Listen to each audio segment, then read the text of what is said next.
Hello everybody, welcome back to another episode of Final Fantasy XIV. As you can see, I am a machinist. I am level 62. So we're going to be going through the levels 50 through 80 machinist job quests. Now, unlike the other jobs, similar to Astrologian, when I started the machinist job line, I kind of stopped like right in the middle, because both the Astrologian and machinist job lines, at least the initial ones, went from levels 30 to 60. So the initial quest lines never actually ended until level 60. So we kind of left machinist off at a cliffhanger, like how it would happen with the Astrologian.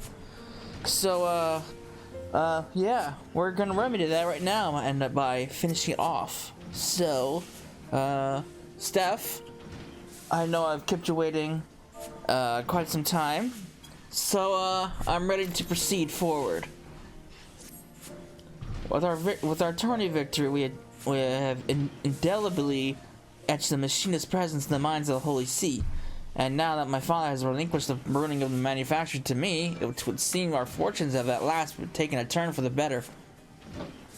Father has also formally responded to Lord Tettlegrinch, promising our support in House Zamail's next sortie.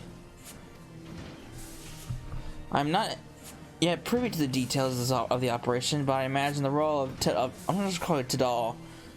But I imagine the role of Tidal will choose for us shall be both demanding and dangerous.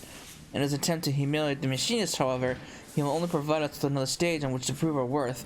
A victory in the field will garner us greater support from the Holy See and allow me to apportion funds towards the development of ever more potent weapons. Thus, 'tis vitally important that we see this operation succeed. But an equally important matter must be addressed ere we delve too deeply into such concerns. The celebration of our tourney triumph. We must have Joy and Rost join us for these festivities. But I believe Joy's services are yet required at the manor. Pray seek out our master of marksmanship first, if you would.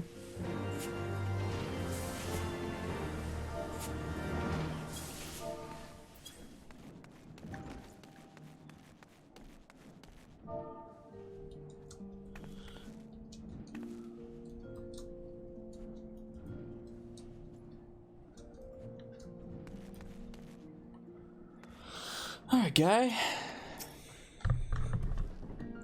A party, is it? Bah, I ain't going. All I did during the tourney was watch. How can you say that, Master Ross? Without your instruction, we never stood a chance. And now look at us, upstart commoners defeating the likes of seasoned knights. I taught you how to shoot, aye, but that tourney victory was something you managed all on your own. I can see arguing with you ain't getting me nowhere. I'll just drag you back to the workshop instead. But still, we can't begin the festivities without Joy. This time of day, she'll be at her choice at the manor house. Maybe if you will talk to the Count, he'll let her leave early to attend the celebration. She ain't one to abandon her duties half done, though. It'd be best to approach the Count directly and not give her a chance to object. Aye, the lass is awful serious about her work. Wouldn't want her keeling over from guild now, would we? The Count should be home if you don't mind talking to him. I'll be sure the instructor here makes it to the celebration. Huh.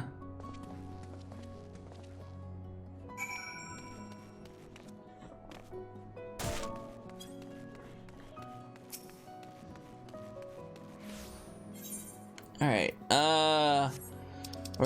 where's their manor at? Oh, it's like right across from, Horsefons.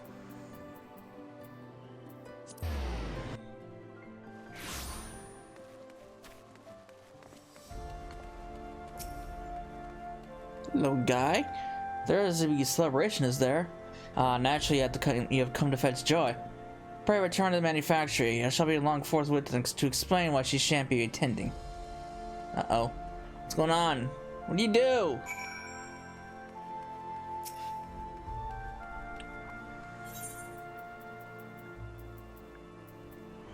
Oh. Let's go see what's going on.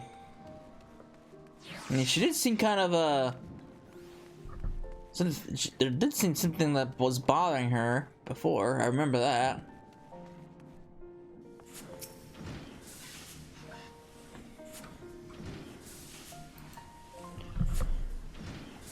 Everyone's present, yes? Once again, I pray allow me to congratulate you all on your attorney performance. Ere you celebrate your victory, however, I have news. What is it, Father? 'Twas quite a sudden development, but Joy has wed. Bloody hells! Well, there's another good reason to bring out the grog. Wed? I had heard not of any engagement. She is gone then? Aye, Joy's chambers at the manor have already been emptied, and now that she is married, I do not foresee her returning to the manufactory. She left behind her firearm. Wait, what's Joy getting married got to do with her leaving the workshop? Within the walls of Ishgard, 'tis usually the unwed that's what serve the manor houses. Many retire from such work upon the day of their marriage, as young Joy has done. 'Tis all too much. Now that we have at least earned a modicum of recognition, 'tis ill-timed indeed to lose so talented a machinist. 'Twould seem that the familial circumstances demanded a swift union be made, but let us not bemoan what is lost. Let us instead raise a toast to the happiness Joy has found. You must needs accept that your colleague has moved on and adapt your strategies accordingly. House's mail will call upon you soon, and I expect to hear great things in this allied operation. A yawning abyss has opened in our ranks. How could she leave us without so much as a final farewell? Familial circumstances. Has something ill befallen her dad, I wonder? Celestao, you're acquainted with Joy's father? Aye, we've oft hunted together. He was the one who suggested I try me hand here at the workshop. Told me his daughter had found herself a decent job with a fine employer. Then mayhap I can also tell you that his daughter has gone. I would fain convince both the wife and her new husband to accept positions at the manufactory. I'll speak with him, my lord. I don't much fancy talking to the field without Joy and her uncanny aim at my side. Even should Joy refuse my overture, however, we cannot simply abandon our obligation to houses and mail. Ross, you must drill your students without quarter. I'll push them as hard as you like, boss, as long as I'm fairly compensated. The celebrations shall have to wait, Cecila. Unless we can persuade Joy to return, the burdens of battle must be divided betwixt those of us who remain. Great. But surely she'll come back to us. Surely. I don't know. Let's hope. This all seems very, very weird.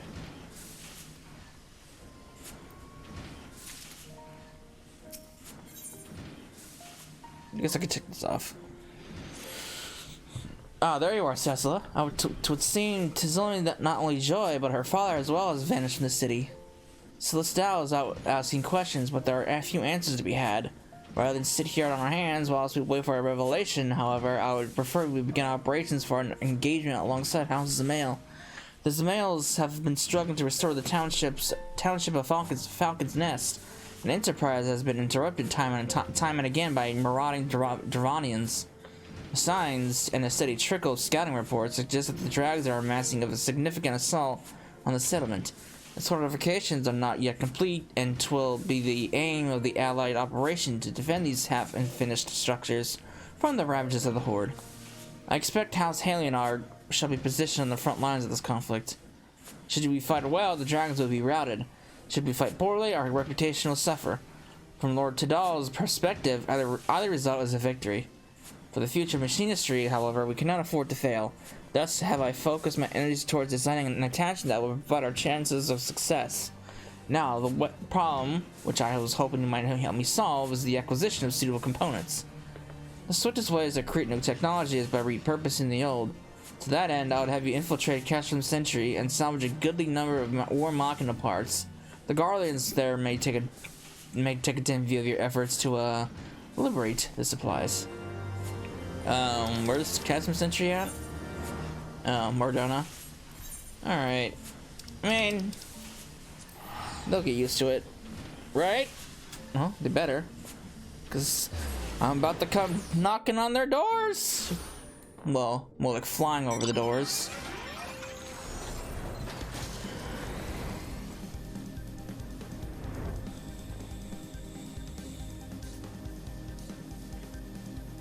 man. Been a good while since actually, it's been a while since I've actually had to play with Machinist. Huh.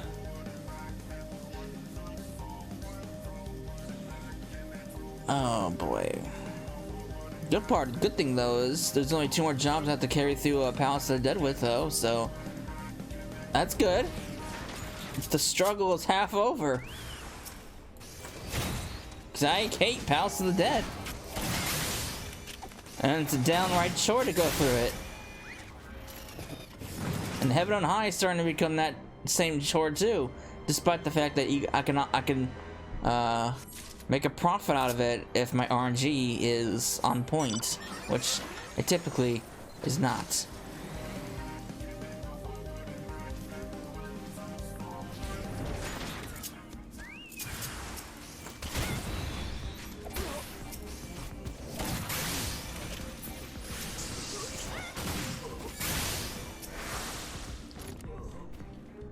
Give me your parts.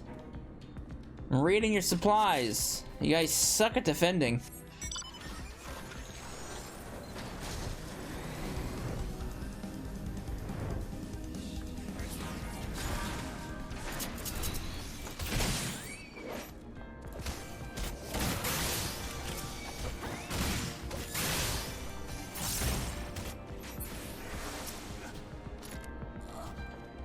All right. Got my supplies, I got my components. I'm ready to return.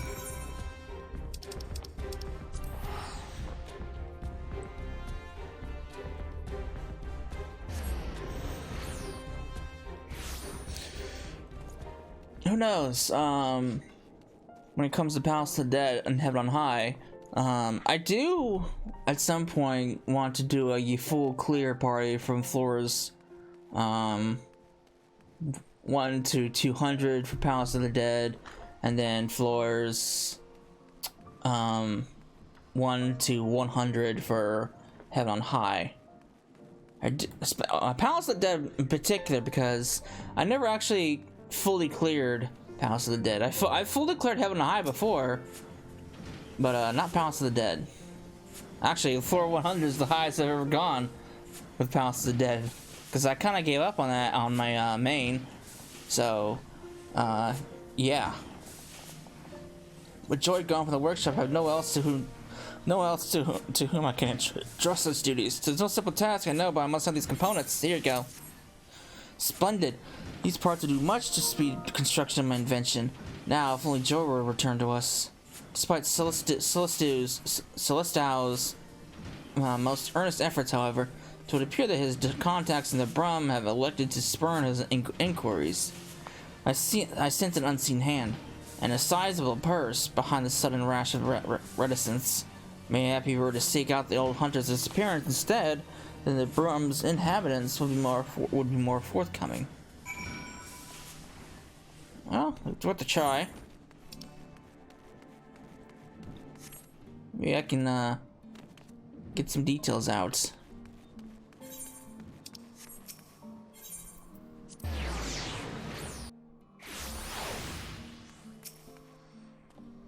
Who? You mean the one whose daughter caught herself a husband in Falcon's Nest? He's probably there with her, ain't he? Oh, interesting. So she's probably in Falcon's Nest, huh? What about you? Not you. This befuddled commoner. Eh? That old hunter fellow.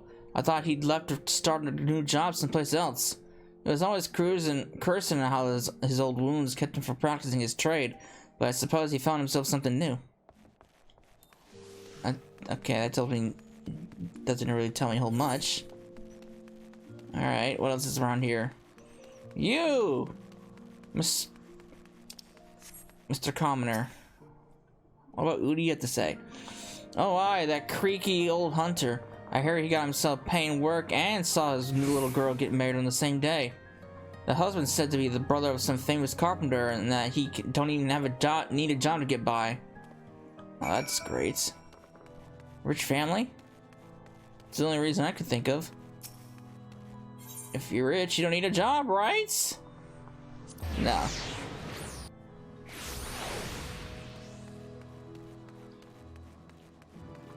Okay.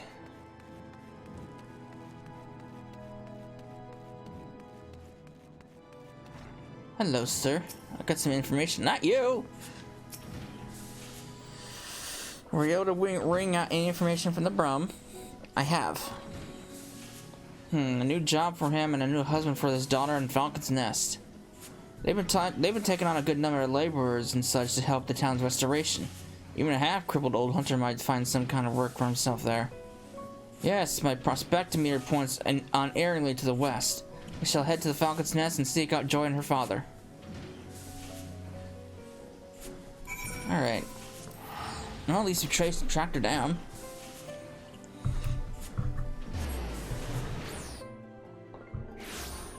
Alright, where are you at? Steph, have you found him? God, he got here fast. Alright, so, we're looking for a daughter and a father and a daughter. I see no one rounds.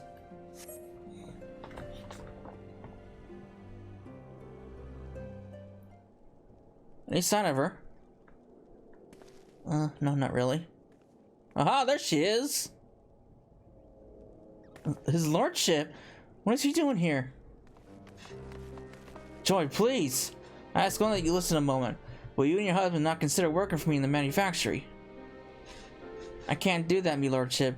I can't be a machinist no more. It's best for everyone if I leave that life behind. What do you mean, best for everyone? Is that what's best for you? All I want for me is a simple life. One that doesn't cause problems for those who show me such kindness. I'm glad we could talk this one last time, your lordship. I'll be praying that you and your machinists get the recognition you deserve.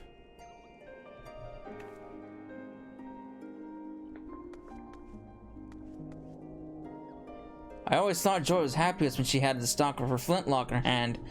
Will she now sacrifice that happiness for the satisfaction of others? Or is it that she never truly wished to be a machinist and merely suffered the training at my insistence? By arming the commoners, it was my intention to place them on equal footing with the nobles who seek to rule them, but caught in the throes of self-righteous ambition, mayhap I have treated them no better. Seems his lordship is having himself a crisis of faith. Might be as you could lend him a sympathetic ear, eh? I'll join you back at the workshop in a bit. There's something I want to look into first. This all seems very... There's something seems wrong about this whole situation. Something's definitely wrong with this whole situation. Something don't seem right.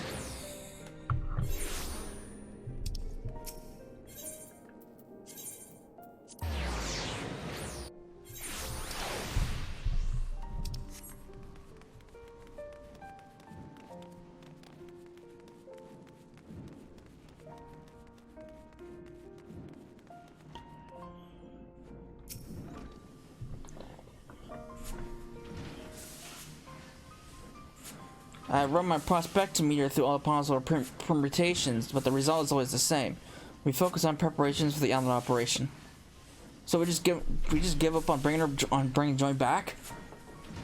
Should we fail House as a male, then the reputation we built at the turn would crumble into dust. We would have to begin anew, brick by painful brick. A moment, me lord. I lingered behind in Falcon's Nest to see if I could find Joy's father, but he was nowhere to be found. I got a feeling something ain't right here. If Joy herself has no wish to be a machinist, then what more can I do? It is not my place to meddle in her affairs. Oh, I see how it is. I thought you differed from the other nobles, but you're all the same. Only interested in helping commoners as long as they're doing your bidding. Well, I've had enough taking orders. It's time I went my own way. Our grand plans for the future machinistry. Have they all been in vain? We have come so far. We can't give up now. We have, you and I. Speaking of which, I had promised to use those components you brought me to build a new weapon. If not else, we have certainly made advances in the field of machinistry. Such a tangible measure of progress cannot be ignored. Yes, my prospectometer was so overloaded with peripheral problems that I failed to see the practical evidence of our success. The path is steep and our steps are small, but that does not mean that the destination is beyond us. I'll ask much of you in the coming days, as I see that you're most well equipped machinist in the short history of machinistry. Oh, good. Wonderful. Woohoo!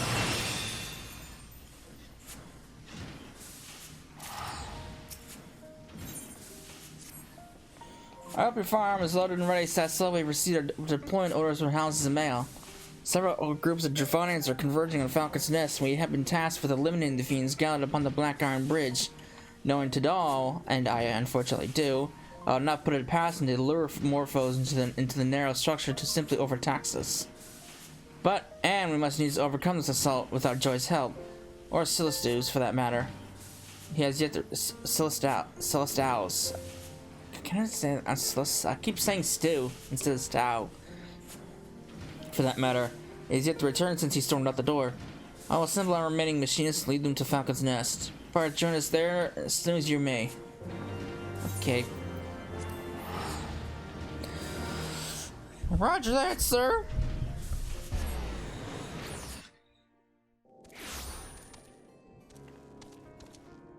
Wait, what's the last quest? Joyless reunion. Now it's joyful reunion. Man, they're really creative with the quest names. Oh no, the last one was joyless celebration. Cecila, I fear Celestial's departure has inspired his fellows to disregard my commands. You're the only machinist to answer my calls. Great. And in response to this, in subordination, I have been forced to deploy what few knights we could spare, myself included. They even begged me to come along. As I said before, fighting bloody dragons ain't in me contracts, but so they'll be paying me considerably for the trouble. It's just House Taylor Knight's entire company. You seem to be short in a number of machinists. We're keeping our colonies in reserve. For an operation such as this, we need only field only Cecila, the finest machinist in our ranks. Ha! Your confidence is truly inspiring. Thankfully, however, there are few enemies that are in the Black Iron Bridge. Even with your sparse numbers, I dare say you shan't be sorely pressed. I have a feeling this guy is the whole reason behind this whole ordeal. Oh, look at this. Celestial, have you come to fight with us? That all depends on you, my lord. We found Joy's father. He's being held prisoner in the Brum. Held prisoner? You suspect this is some manner of coercion? Aye, we reckon they've been targeting Joy for a while. Her father vanished right after he landed a job here in Falcon's Nest, and then Joy suddenly up and wed the brother of a carpenter working for the fortifications. House of Mail's behind this, or I'm a Chocoble's third cousin. Tadal, you cad! It's not too late. If we break her dad out, then Joy can abandon her farce of a marriage and come back to the manufactory where she belongs. But the bridge, the Dravonians. Go. Joy is a machinist. As a manufacturing chief, 'tis your duty to attend to your employees. My knights now shall march for House Halienart. Bah. You needn't worry. They'll have yours truly fighting right beside them. Go help the boss, Cecila. If Cecila goes, then I'll stay behind. We promised machinists to the Zemails, and we don't want to break our word now, do we? Just one should be enough. Thank you. Thank you all. We shall conclude this matter with the greatest of haste. Return as swiftly as we may. You'll find one of our manufacturing machinists in the Brum. He'll show you where Joy's father is being held. God damn. Highborn corruption. There's just not enough. There's just not enough humanity in the world. Alright. The Brum. Alright, so let's go rescue somebody who's being held against their will. What a dick. The more I hear about House's Mail, the more I hate it. Where are we going? Where's this machinist? Oh, there you are. Celestial said you'd come. The chief will draw too much attention, so we asked him to wait at the workshop until we're ready to act. Joy's father is right behind the door right over there. We just need to convince the bloke stand guard to open it. You don't exactly look the stoic type though, so if Giles around ought to have him piss in his trousers. Okay. Dick! I need you to move.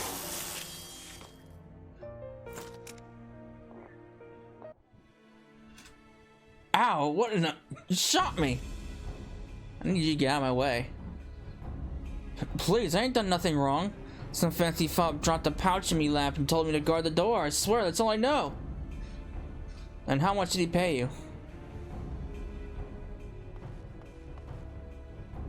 Not enough to die over me, Lord. Please don't shoot me again. It was not my intention to threaten you. We merely wished you to release the man behind your yonder door. And should you fear the vengeance of your employer, you are welcome to take shelter in the manufactory. In fact, why not become a machinist? Then you need to take another such unsavory job again. You're offering me work, my lord? Aye, I'll have to look out for that. Hell, I'll carry him across the city and back for a steady wage.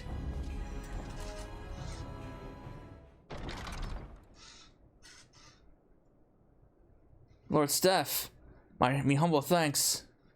You've been locked away for quite some time, my poor man. Do you know who did this to you and why?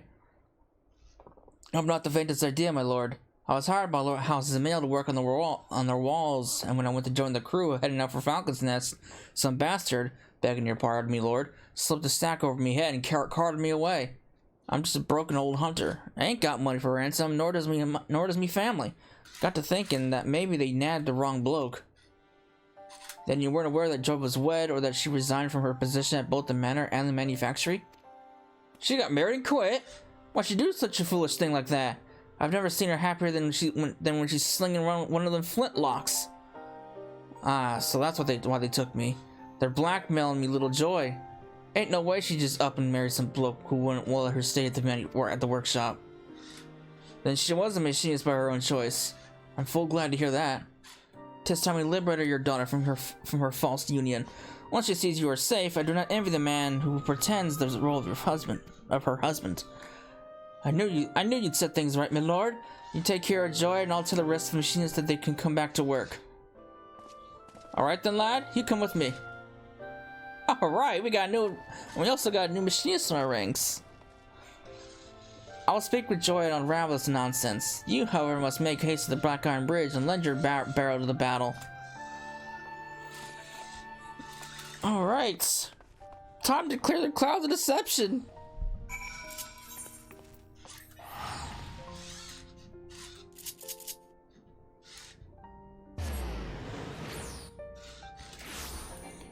Alright.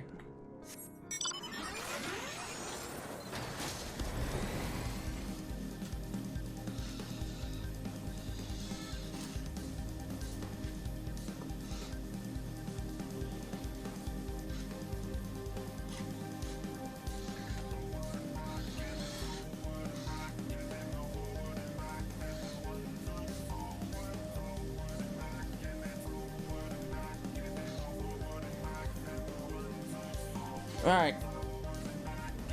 Ross, you look like you're in trouble. Uh-oh, there's dead bodies all over.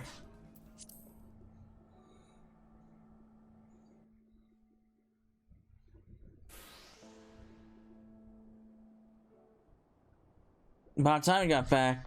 You found Joey's father died then. Did.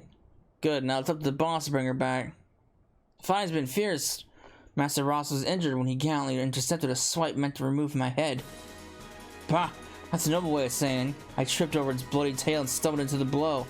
Anyway, well, you'll have to take me a place in the front lines and do it soon, before these dainty knights get their arses handed to them. Alright. Look at all the dragons! Are we glad to see you? Let's start from this end and work towards the other.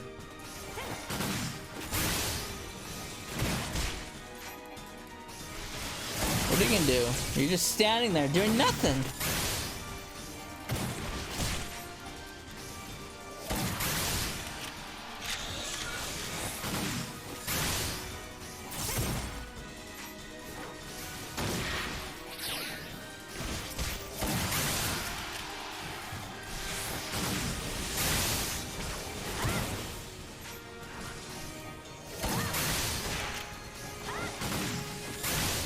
Alright. Time to clear some dragons out.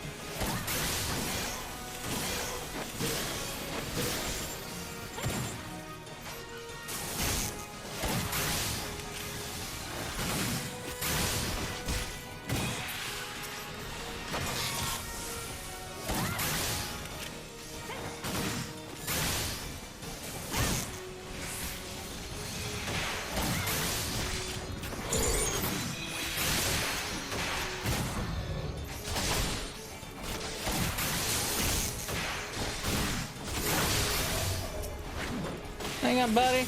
Eyes front, take down that big bastard. This guy's not looking too good. Can we save him?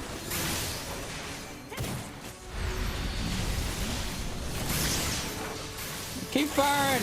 He's on his last leg. Oh no, I killed him. I couldn't save him.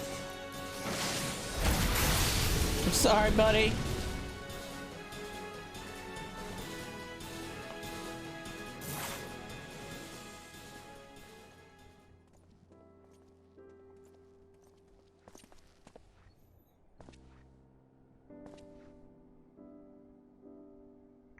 He was missing a few mates, but we still take care of the business. I'm sorry I missed one. Not that I'd expect aught less from one of me star students. A star indeed. Your arrival was as a gift from the heavens.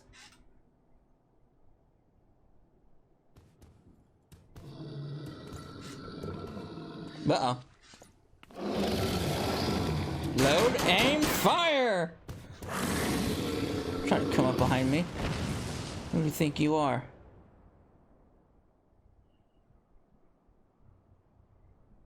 Look at this. How'd you like that, you great scaly bastard? She's back!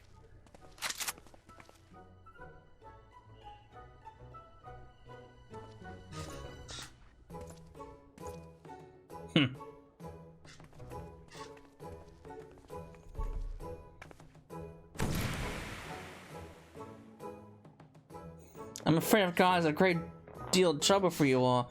Thank you for rescuing me, Dad.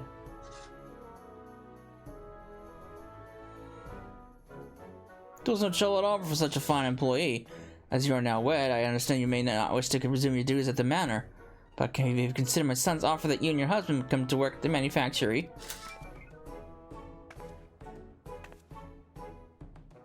Me husband and me have agreed to part ways. If it please me, Lord, I'd like to start working at the workshop and the manor both.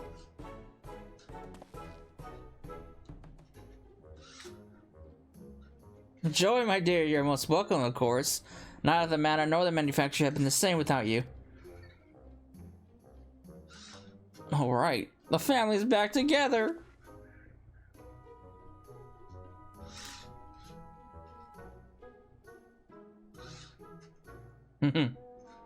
I mean, Lord, the Archship, I don't know how to. That's to say, huh. I'm glad to be back.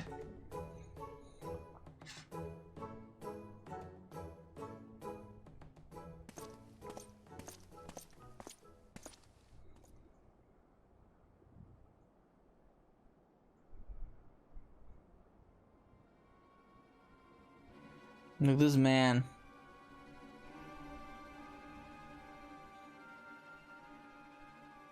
I see that even for the much diminished House Halienard, a handful of dragons poses no true threat. I shall have to find a more significant challenge for your next outing. It would seem that you still don't understand that a knight is the master of the battlefield.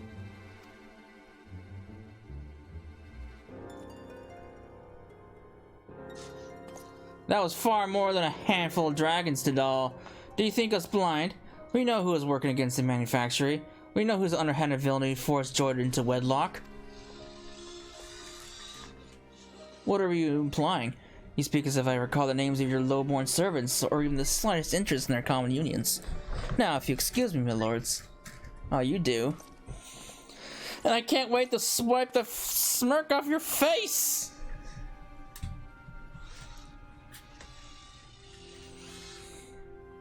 Yeah. I feel you, Steph. I feel you. He's an asshole.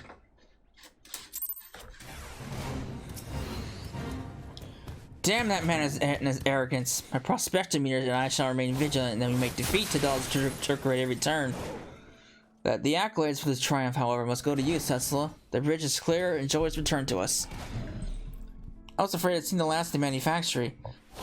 Thank you again for the warm welcome home. I've never felt as whole as I did after I joined the ranks of the Machinists. When I had to tell his lordship I was quitting, I felt like I was leaving a part of me so behind. That's when I realized, to me, being a machinist is more than just firing a weapon. It's a way of connecting to another side of myself. Well, now that you're connected again, we can get back to work on your shooting and your swearing. There are also the small matter of our delayed tourney celebration. If it pleases me, Lordship, I'd like to have some training instead. I feel the need to shoot off 10 score bullets or so.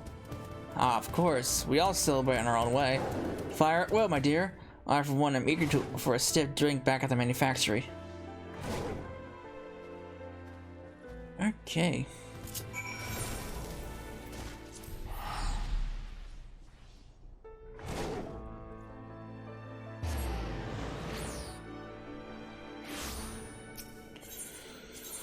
The manufactory.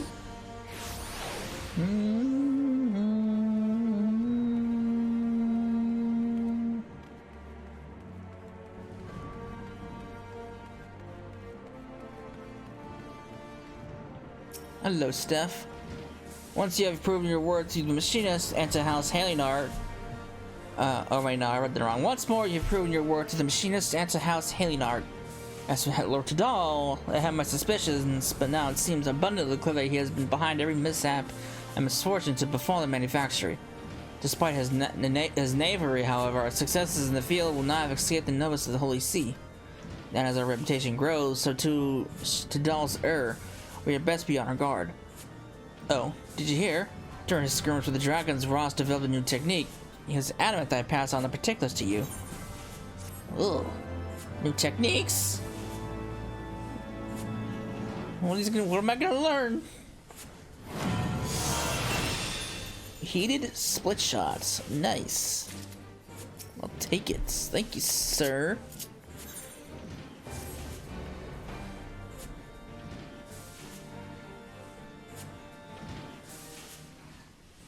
Greetings, Cecil. Is this not a wonderful day to be a machinist? Lord Steph de Halinar, you and the Scotch manufacturing employees are under your authority are hereby charged with fomenting insurrection. Who's this guy? Insurrection? My dear sir, I have fomented nothing of the sort. You stand accused of arming commoners with weapons of war, discharging said weapons within the locality of the Brum. Ah, that little scene when we liberated Joy's father. Henceforth, the manufactory shall remain under Temple Knight's surveillance. Should you fail to refute the accusations against you within the allotted time, punishment may include seizure of your workshop and imprisonment for all those deemed accomplices to the crime. The Fury, take that smirking fox. Tadal knew we would attempt to rescue.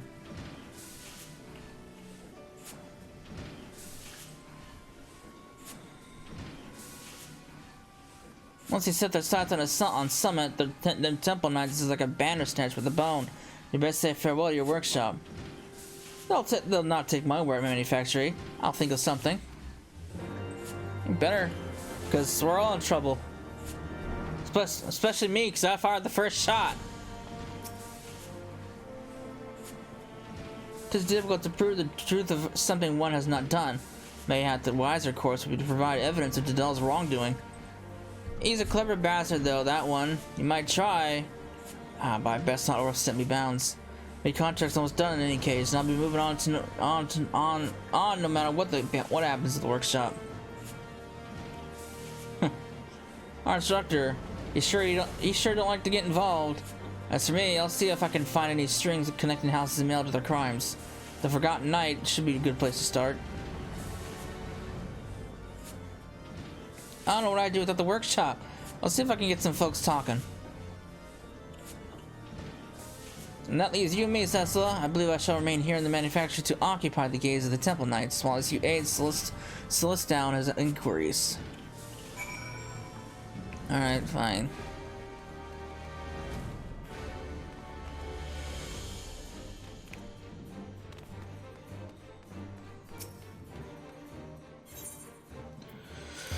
The Forgotten Knight, and away we go.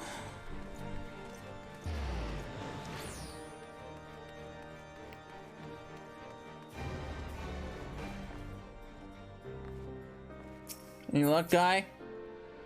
I appreciate you coming out, Cecil. It's a bit hard planning in the workshop with what the Temple Knights eyeballing our every move. We should be able to talk freely in here, though.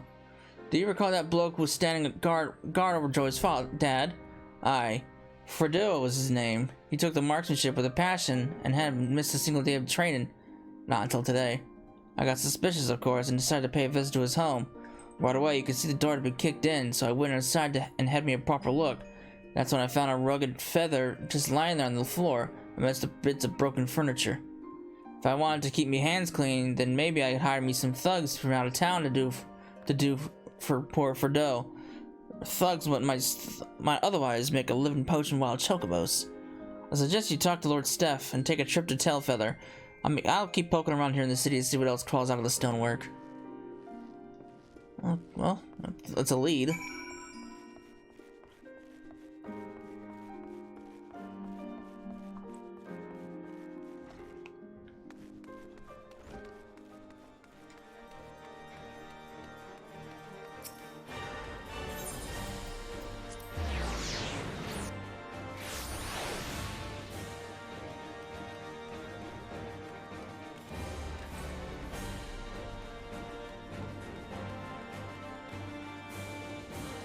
Hey guy, I have a lead. This may be our best lead. If we can track down the man who first employed Fredo, then we shall have a solid link to House Zemail. Well, let's waste no time. Onward to the Giovanni Forlands and to Tailfeather. Hey, why are you coming too? Is that really wise? Well, who might have stop you?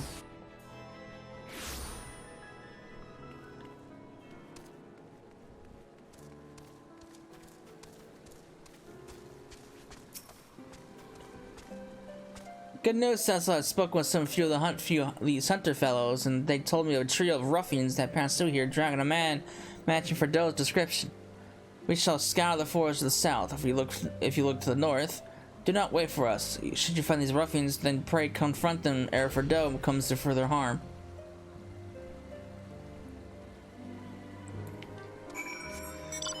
Guy's playing dirty.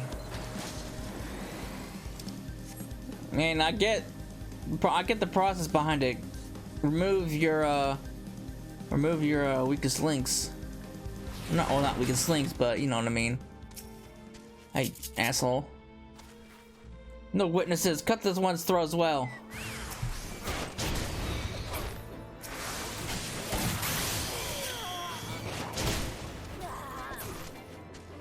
Oh, too bad. You're dead. That's what you get. You alright, sir?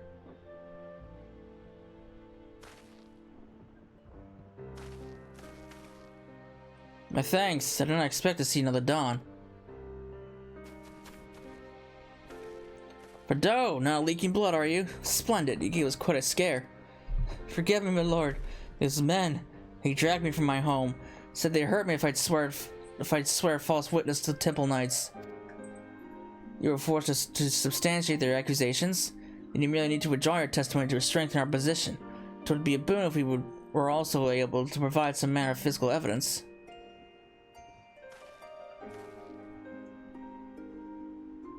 A seal of House Zemail. It would explain how the ruffians you snatched Fredo were able to enter the city without challenge. Aye, this'll do nicely. I'm truly sorry, my lord. All it took was one little beating for me to repay your kindness with betrayal. I'll not darken your doorstep again.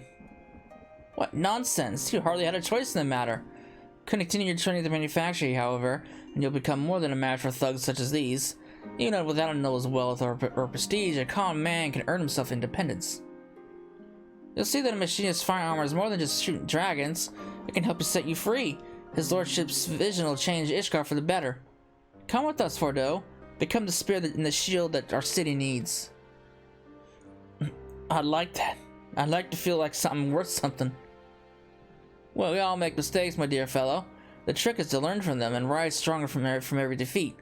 Come, let's return to the manufactory.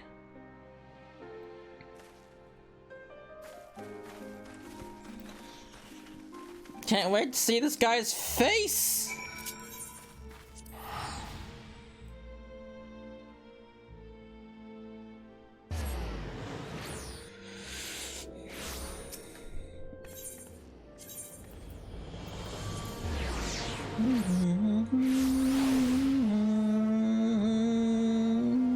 You're going the wrong way.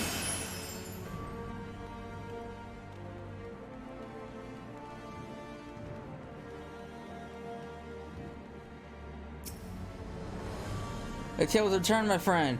I submitted the evidence you found to the Temple Knights. With the aid of Fordel's new testimony, we have enough proof to lodge a counter-accusation against Tidal. The wheels of justice have begun to turn, and we shall soon be free of these baseless suspicions. In the meantime, Ross requests I instruct you to remember your bleeding practice drills. Charming fellow. Well, what can you do?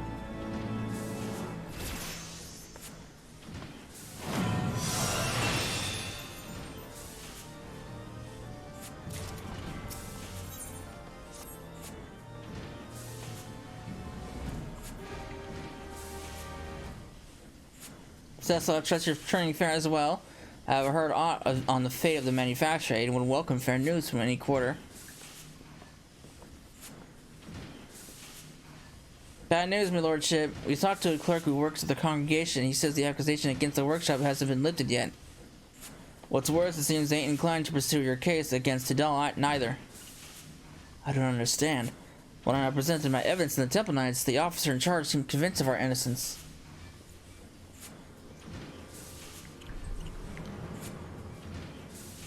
My dear naive Steph, truth is dictated by the victor. One with skill and strategy, the most adept at maneuvering, one such as me. How dare you show your face in my manufactory? Have you no shame at all? Shame? Why, you're the one who submitted a forgery of my seal, or house's seal, in an attempt to deflect your obvious guilt. Upon review of the evidence, however, the Temple Knights shall soon rule in my favor. But our sources were unimpeachable. Our innocence was all but proven. The twice altered testimony of a commoner is hardly impeachable, and you cannot deny claims that the alien House Helenar has been arming the lowborn and inciting them to seize their independence. We have all heard the shots fired within the city walls. You would twist and corrupt everything you worked for. As I said, such is the privilege of the victor. If you wish, I might even be willing to teach you how to bend this situation to your advantage. We shall do enough on our own. Now exit my manufacturer area and find your shiny armor doused with machine oil. You would spare my generous advice. Will you truly surrender your last chance to demonstrate House Hanart's unswerving devotion to Isgard's prosperity? There's been a beast that's been harassing our supply trains of late. A menace that the Holy See greatly desires to see put down. It's even cloistered here amongst your scrap-colored benches, you must have heard tales of the fearsome Very-Sellen. The Very-Sellen? The same dragon that the Order of the Knights Dragoon has failed time and again to slay? He means to make a bloody show of you, boss. The Holy See has agreed to abolish your trial in exchange for the dragon's death. Pray send word when you're prepared to face Very-Sellen. I shall organize for a priest to be present and provide for you with a suitable bait.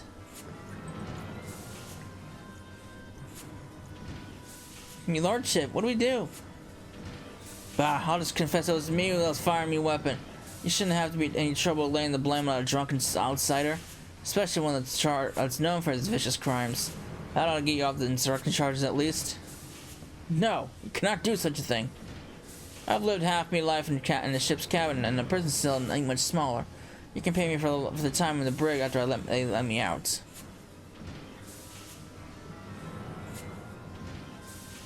I'll stop him, me lordship. But the fear of this man's full of surprises. My prospectometer had naught to say of this eventuality. Well, what do we do? I cannot allow our instructor to sacrifice himself for the manufactory. We have no choice but to accept Tidal's impossible challenge. But I fear Ross will not be convinced unless we prove we have a chance of defeating Very-Sellen. I do have a Machinist marvel in mind that might just do the trick. Its implementation, however, will require a number of clear lightning crystals. Of that can be found in a sea of clouds. 'Tis said that the Vana store such crystals for their use in their tribal ceremonies. Pray steal them to Oak Gunduvana and lighten their baskets a touch.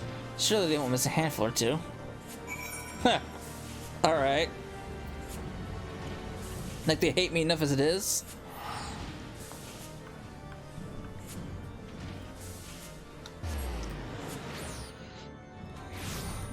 Alright.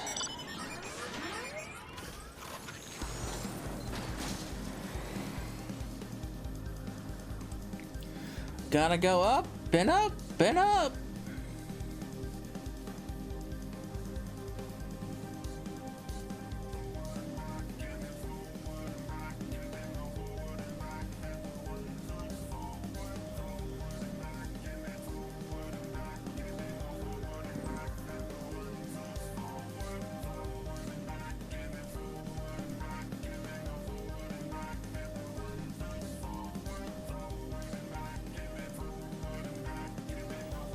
Alright, let's go rob some crystals. I'm sure they don't need any crystals at this point, right?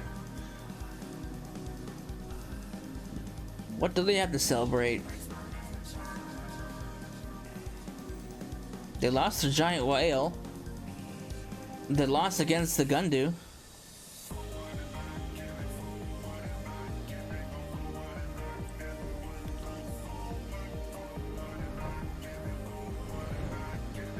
The lands are infiltrated by Imperials, so what can they do?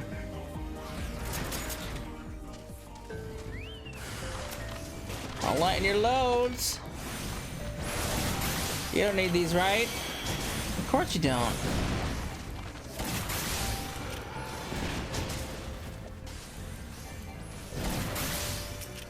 Thank you very much.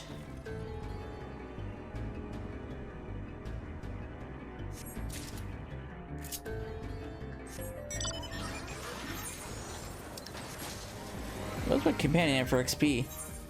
Oh, get in there. I'll take these off your hands too. You don't need these. These are just temptations for you. You're removing temptation.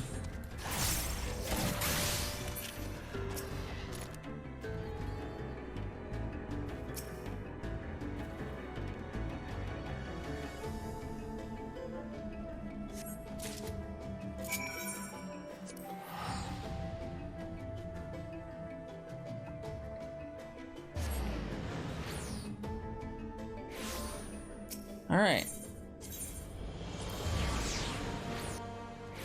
Now that we've thoroughly removed their temptations, let's go over here and deliver the crystals.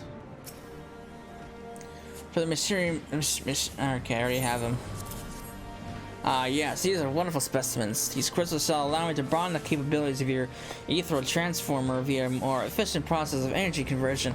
I only hope it will be impressive enough to convince our instructor to abandon his foolish cause. Hopefully.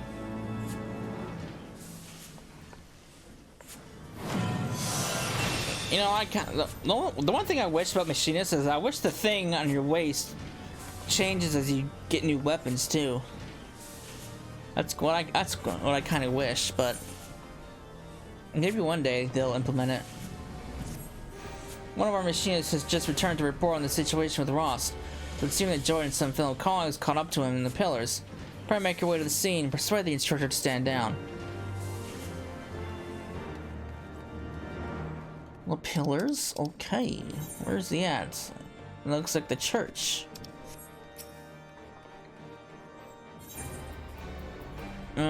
Or the tribunal. Uh-oh. What's going on here? Should have known he'd be along. Oh, back off before I teach the student of this meaning of point blank. I'm talking to you as well, Joy. Step aside. I bloody well will not step aside. Cecil, take the fight out of him with the gauze round if you please. So that's how it's gonna be, eh? Come on now, I'll show you who shoots first. Huh? Okay. Hey, you're warned.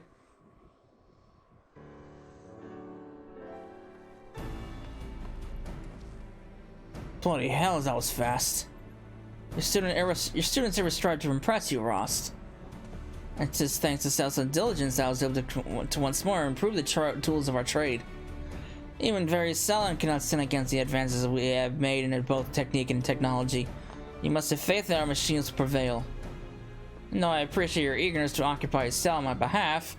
Such a sacrifice will not halt Tadal's crusade against the manufactory. You might be right about that. He's right about more than just that. You've got to stop underestimating what we're capable of. I keep forgetting what a stubborn law I'm dealing with. You're the ones who are challenging the very the stones what Ishgar is built on. Alright, I won't give myself up on one condition. All talk and contract aside, you let me help in the fight against this Varancelli nightmare. You've always sought to avoid such entanglements before. What has changed? It's a matter of penance. Back when I was in charge of the Kudas, I lied to me subordinates. Instead of serving the Thalassocracy, I had the Latin lads working to me further my own agenda. It all came apart though when I sent a glut of them off to die in a battle they had no business being in. I had eyes on the admiral's share, you see, but what kind of admiral would do that? It was reckless and selfish and got a lot of my good people killed. After they stripped me of my rank, I drowned myself in drink and took up the life of the worst kind of pirate. That soldier tried to visit in Camp Overlook. He was one of the lads that's what survived. I've been sending every coin I can spare to pay back my bloody debt, but there ain't enough guilt in the world that could pay off my guilt. And now, years later, I see a chance to undo the wrong I've done. A bunch of me students plan to charge into a situation they got no business being in, and I plan to see him come out of it alive. Well then, consider yourself invited to the battle. Come, lead us into pre-battle drill, Rost. Alright, cool. Once more, your skill at firearms has rescued the manufacturer from peril. Let us head back there, shall we? We're not gonna have knights coming hounding down our necks because I shot him.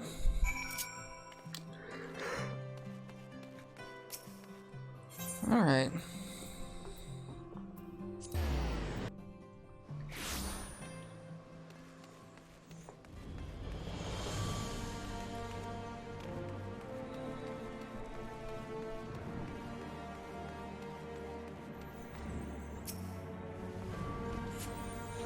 Now, so there you are. I've sent word of our decision to Tadal.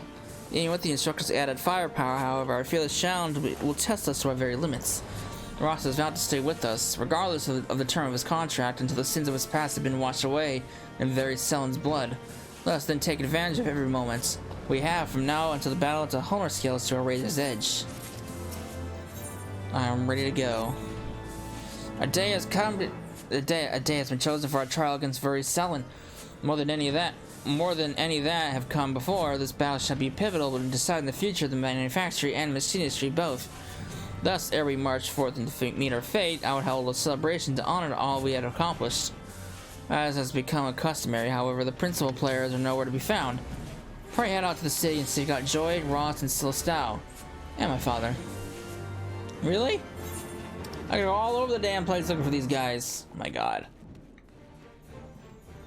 Where am I going?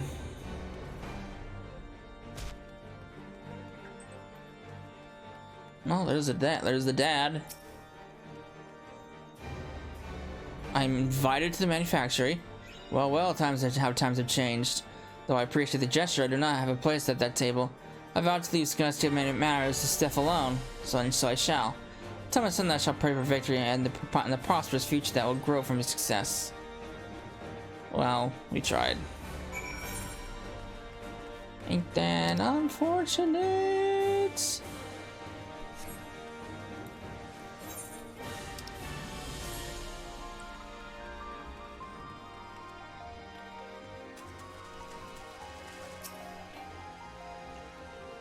Alright, I'll head there right now. But before we do, Cecilla, I wanted to thank you for helping me find me way. I just got myself back into where I belong, and I ain't about to give up the workshop a second time.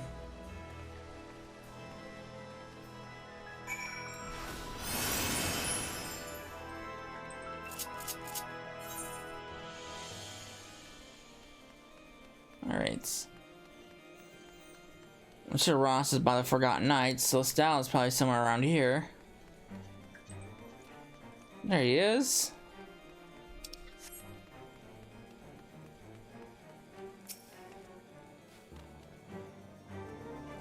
A feast, is it? I can hardly feel my belly rumbling. As always, the chief works to make the manufacturer place their commoners like me feel welcome.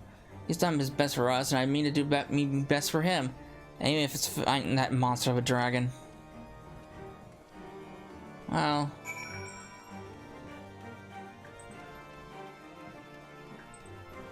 hey, it helps out in the end, right?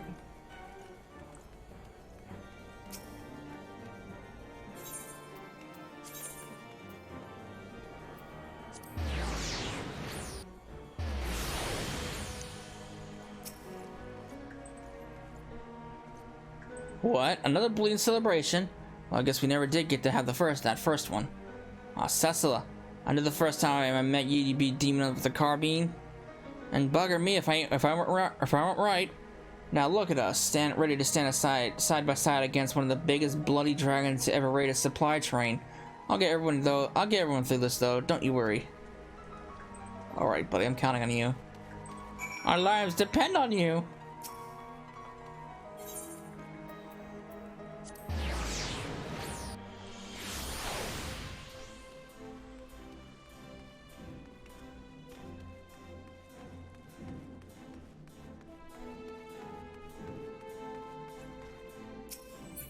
It's a feast? We're finally having that feast. Thanks for summoning everyone here to the feast, and thank you for Vala's message. Eat, drink, and be merry, my friends. Soon we shall introduce very soon to the rage of the Machinists, for the manufactory and for Ishgard. Alright. See how their eyes shine with determination. You are the perfect choice to act as my ambassador. Ever has your presence been a boon to the manufactory. I often wonder what would become of us here now we're chosen to walk the path of the Machinist. Though our next battle together will indeed be perilous, it shall also serve to demonstrate the pinnacle of our achievements. When very Selene lies defeated in the snow, we will have accomplished a deed that Tidal and the Holy See believe nigh impossible. When you're ready to make history, join us at the site of the trial in Corthus, Central Highlands. Alright, the Twin Pools. Let's put this dragon to rout. I ain't afraid of no dragon. I've killed many dragons in my day. What's another one?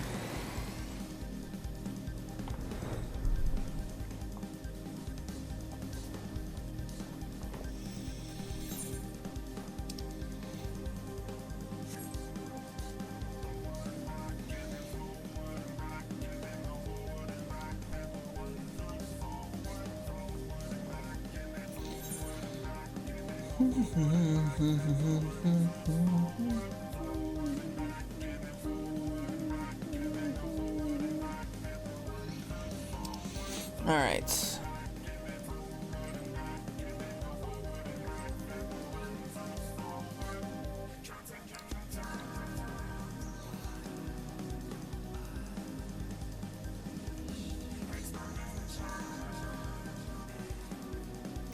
And down we go.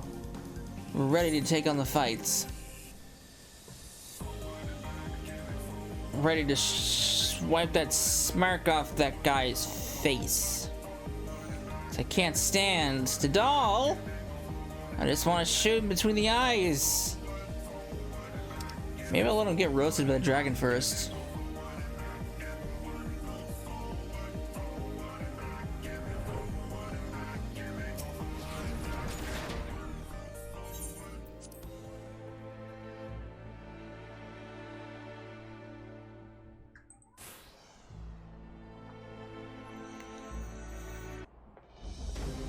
Here's my favorite music too.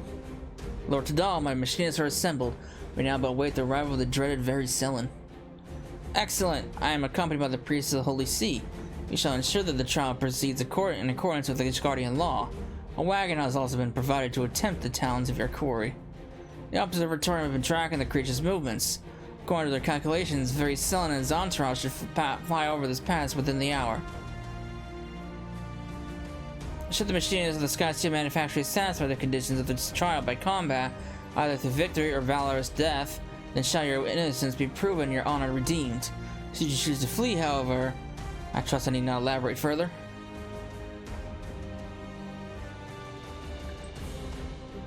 We shall oversee proceedings from on high, that I might judge thine actions evenly and uninterrupted, and with uninterrupted view. May justice be served. Your reverence, do not avert your eye. Probably do not avert your eyes, should the scene become one of bloody carnage. We will not wish to deny these fine combatants a fair trial. What about you, ass white? I want to shoot a bullet between your eyes. My strategy for the battle is thus: hit these beasts with everything we have. Deploy every turret, shoot every bullet. We shall very soon under a hail of metal and fire.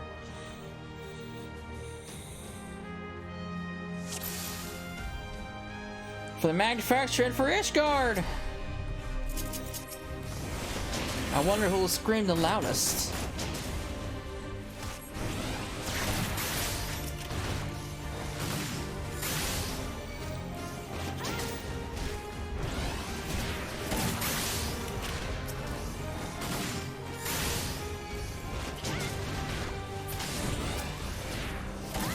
Cecila, pray aid Celestal.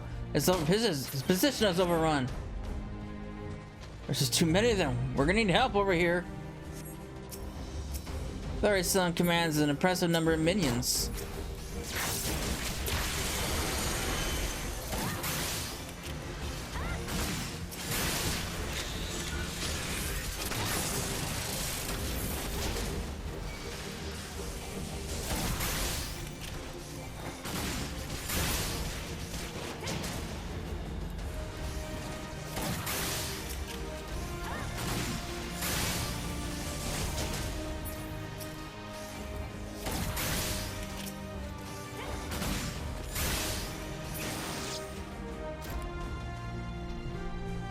Well, that was easy.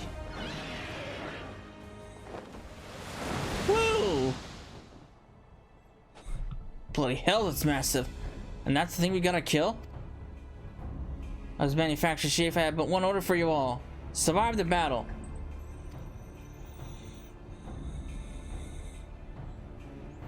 It shouldn't be too much of a problem. At least for me. I don't know about everybody else. Uh-oh. Oh, this is what you get, asshole. Sucks for the priest, but you got what you deserve.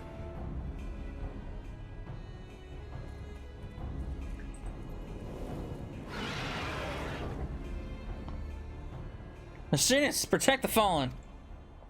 Do I have to? Can't I let them get eaten? Why do this? Why protect me? Should you but allow the dragons to do their bloody work, you'll be free to pursue your agenda. Aye, and few could argue he had earned it. After all, after the grief you have caused, I should take what is left of your corpse and string it up for target practice. But if my machinists are truly to be the spirit and shield of Ishgard, we must defend all her citizens with equal zeal.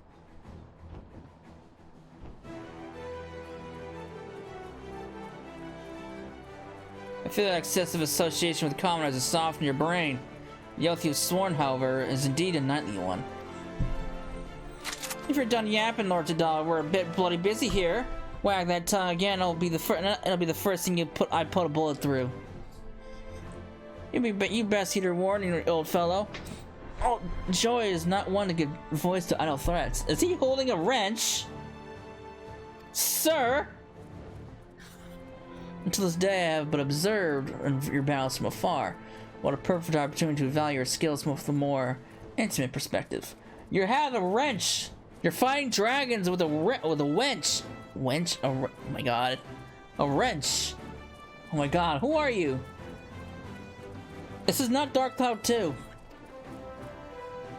Wow, the furious. He's still speaking. Leave him, Joy. We have more pressing matters to attend to. Let's shoot a path through the fiends arrayed before us. But you have a wrench. What are you gonna do with the wrench? And one that barely, and one that has like no reach either.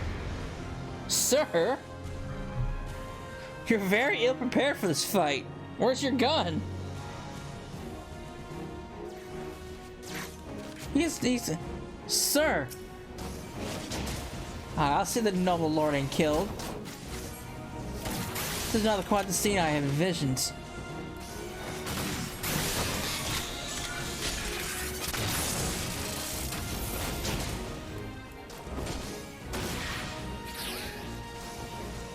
And so they come. quickly, Cecil, to the doll side. Yeah, with the big boss behind me too. Damn it, we can't hold them all. Will you prove me right, Machinist? I mean, I can let you die here. That's still an option.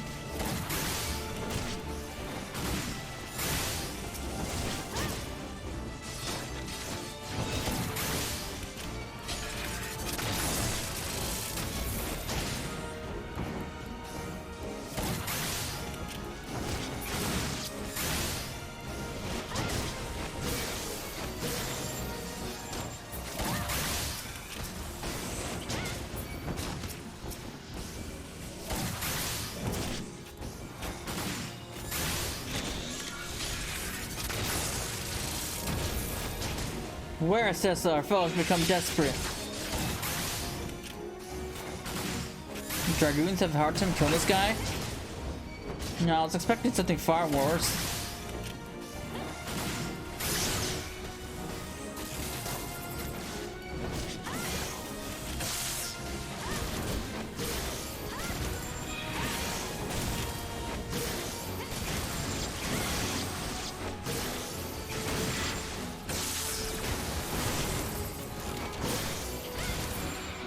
Dead! Get out of here, dragon! You ain't so tough. On the We've done it, look, we've done it! The damn little beast is dead!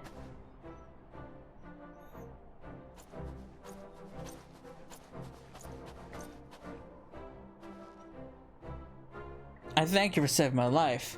The accusations against you shall, of course, be withdrawn. As a further token of my gratitude, I would offer you a boon. Speak your wish, I shall do with all of my power to the granite. A boon? You think one little favor will wipe the ledger clean of your steaming shit? Fortunately, my heart has but one desire. I will have but your oath that you will henceforth shall no longer oppose the rise of the Machinists, and never again seek to interfere in the operation of the Sky Steel manufactory. Is that all? No chests of coin? No promises of power? The workings you reminded truly an enigma to me. But you shall have my word on this, nevertheless. Indeed, we shall discover the best means by which your fine machinists might contribute to Ishgar's defense. It is only from behind a sturdy front line that a machinist's full potential is realized. Together with your knights, however, we will change the face of the war. Of course! We cannot yet do without the masses on the battlefield.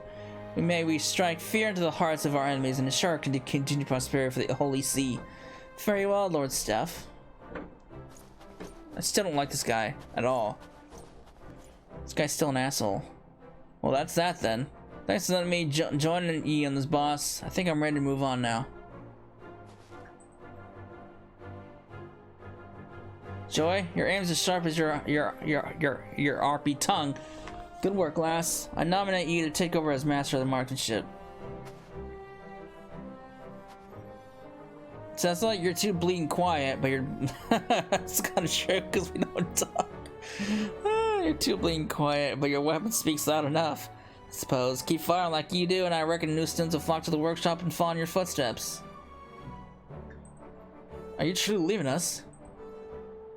I've never been the kind of bloke that's bloke sticks in one place for too long. You treat me well at the workshop. Better than I deserve, I reckon, but it's time I weighed anchor. I'll be seeing you then. Alright, thanks, my guy.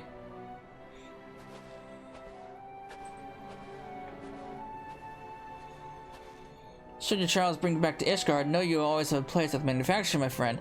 Shall be on our way as well.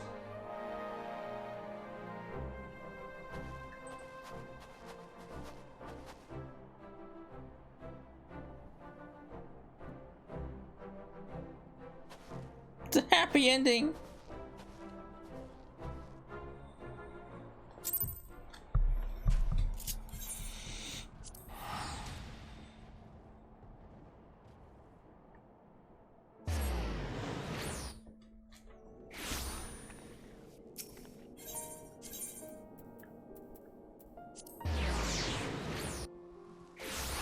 All right.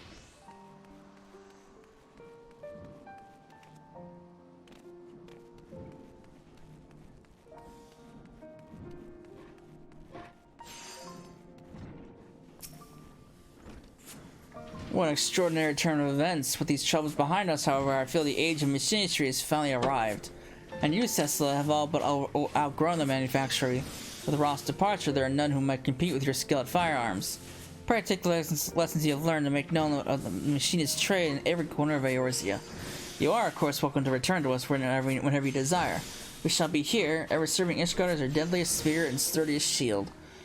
Before I forget, oh shit, I skipped it. Well, something about a new technique.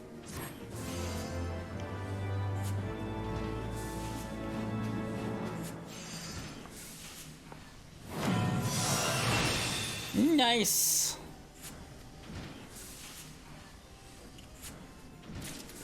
All right.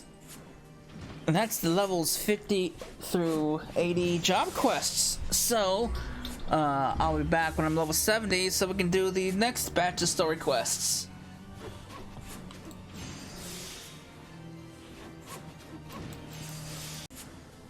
Alright, we are level 71, so we are ready to proceed with the next batch of Machinist quests. So Steph, my pal, what's going on, buddy? The Machinist choice. Cecil, how fortuitous that you should choose this moment to visit. Pray forgive my abruptness, but are you acquainted with Ishgard's watch and the commoners who fill its ranks? Yes, I am actually. Truly, you've worked with Hilda before? Splendid, absolutely splendid. Let us then discuss the problem at hand. Following our fair city's shit to a more I can't say that word. Egalitarian form, I probably botched that word up, of government, there's been talk of arming the city watch with machinist weapons and equipment. The very type of initiative for which I would have long advocated. And as part of this plan, I have been asked to provide a competent instructor. But as dearly as I wish to fulfill this request of Hilda's, I'm afraid of suitable candidates for the role are in a woefully short supply. Surely you've heard of news of Alamigo's liberation, yes? Well, the aftermath of that little conflict has seen the manufactory swamped with commissions for both material and marksmen, and I'm not a single machinist to spare. I was even forced to relinquish Joy, my indispensable right-hand woman, to some far-flung deployment. And so, Cecil, you must see why your presence here this day strikes me as something of a godsend. Who better to accept this position other than our most accomplished machinist? I understand, of course, that you have your own business to attend to, and can hardly spend every waking moment training the watch. Thus do I intend to share your duties with our old friend Rost. Aside from his extensive knowledge of firearms, he was once the Commodore of the Knights of the Barracuda. Such experience should prove invaluable to the watch's leadership. He is a natural choice to serve as your partner in this enterprise. What I've been told, our former instructor has been recently spotted arriving in Idleshire. Pray come along, Cecil, and lend me a hand in persuading the foul-mouthed brigand to return to Ishgard. Oh, I think that's gonna be quite a... That's gonna be quite the challenge, because he's over this whole thing.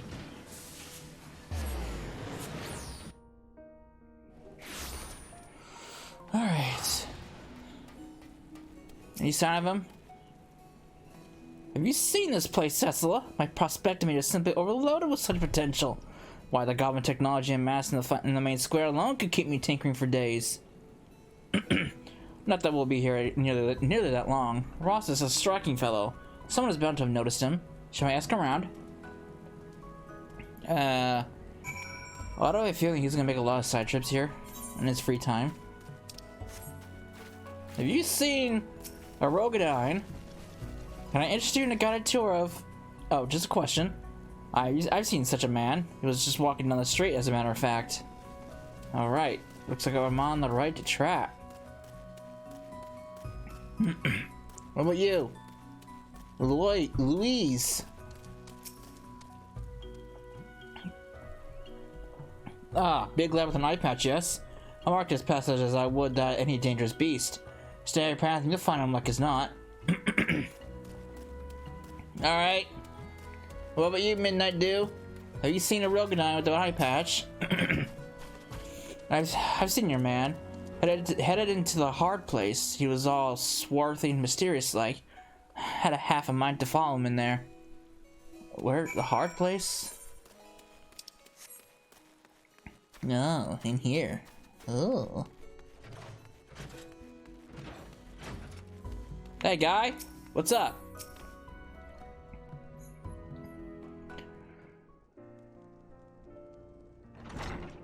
Looks like he's wasted.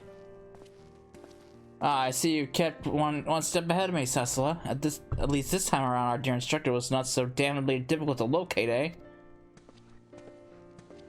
I thought I heard of me some familiar voices. Now what brings the two of you all the way out here? Not just a yearning to glimpse this ugly mug again, that much is certain. Astute as always, my friend. We have in fact come with an offer of employment. No. You want me to teach trigger work again? Bugger that. Why don't you have Joy do it? Joy is far too humble to fare well as an instructor and is fully occupied by other manufacturing business besides. You also have considerable experience with commanding a military company, if I'm not mistaken. Are you bloody daft, or did you just forget? Me piss poor leadership of the kudos is what ruined my reputation in the first place. Do you honestly reckon a man like me is fit to take charge of training your city watch? You're the best man for the job. I certainly can do it. Come on, guy. Bloody hells, you must be desperate if I'm the best that you got. Well, scratch hard enough and it might be as there's some steel left under all this rust. And this means you accept? Trim your sails there, boss. I'll make the final decision after I've had a chat with this lass, what leads the watch. Seems we must arrange a meeting with Hilda. Would you mind handling the introductions? Oh, if I must. My thanks. Now I really should be getting back to the workshop. I have a small mountain of munitions to make if I'm to honor all these commissions. Do the manufacturer proud, my friends. And just when I was getting bleeding warm again. I'll see you in Ishgard, Cecila. I'm sorry, guy. Your vacation's over. It's time to get back to work. You left us food on the table too. How rude.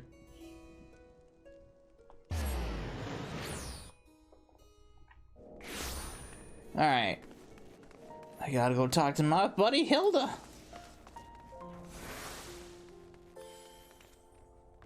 Hey! Hello, Hilda. It's been a while.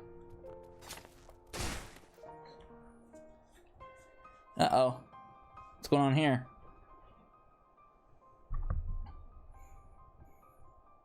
Are we clear, or must I repeat myself in simple terms?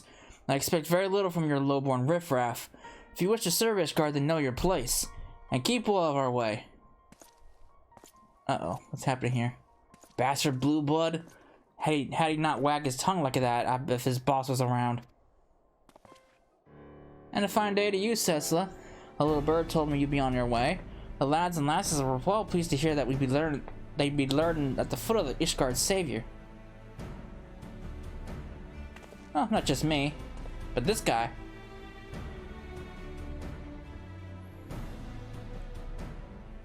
And you must be Rost, eh? I'll warn you right now, the watch is a raw lot. They ain't used to formal training. You'll need to work them hard before you'll count for more than cannon fodder. Work them hard, you say? I do things the pirate way, lass. I'll have them piss and blood wailing for their mums by the first bell. We'll see about that. I don't know about Limsa's back alleys, but the Brum's not a place for what suffers wilting daisies. What my lot lack in skill, they make up for spirit.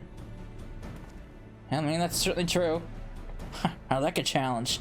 Now, tell me more about how this watch of yours fits into Ishgard's defenses. Well, we're officially back in the arms of the Eorzean Alliance, ain't we? And if the Temple Knights are marched out to deal with some crisis, the streets will be left a touch thin on soldiers. That's where the watch comes in. We've been something of an independent operation till now, but the houses want to put us on a payroll. They mean to use our numbers to plug the holes in the walls, as it were. And the best part is, we get paid to do more of what we was doing for naught. Coin in our purses and food in our bellies. Can't complain about that. Aye, but the arrangement's not to everyone's liking. There's inquisitors, the nobles alike looking to trip us up at every turn. They ain't keen on the idea of commoners being armed and organized.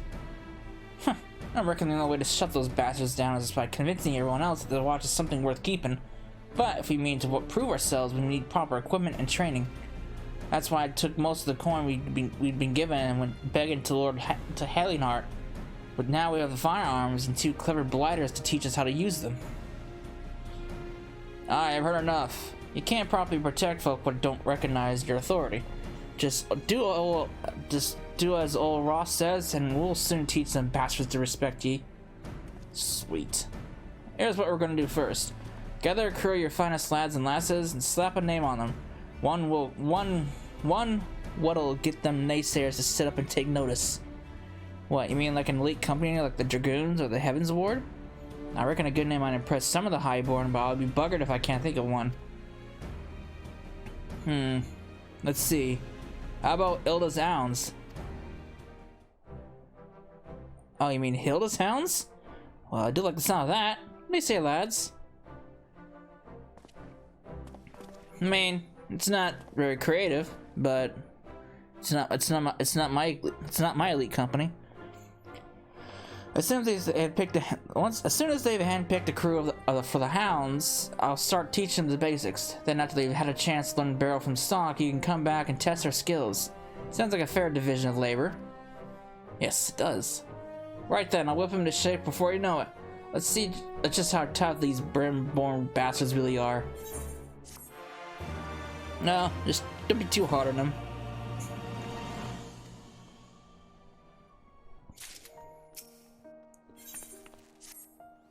Come to see how we're doing then? Yes. Aye, well, there ain't much to test yet. Things are coming along, but progress is bloody slow. Not one of these buggers as the flare of the irons what ye or Joey showed. Huh. You better let them get back to it then.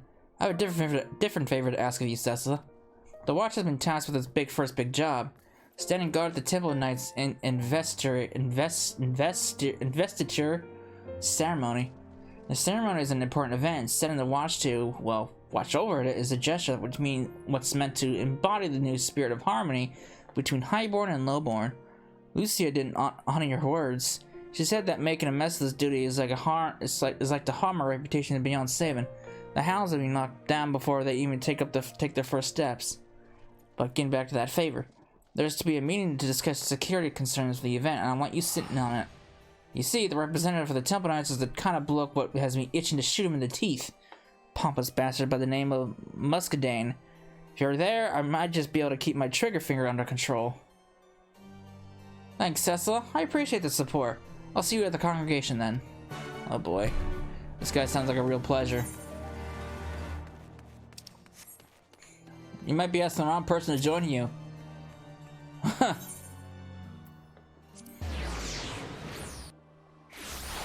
I might shoot him first if he's that bad.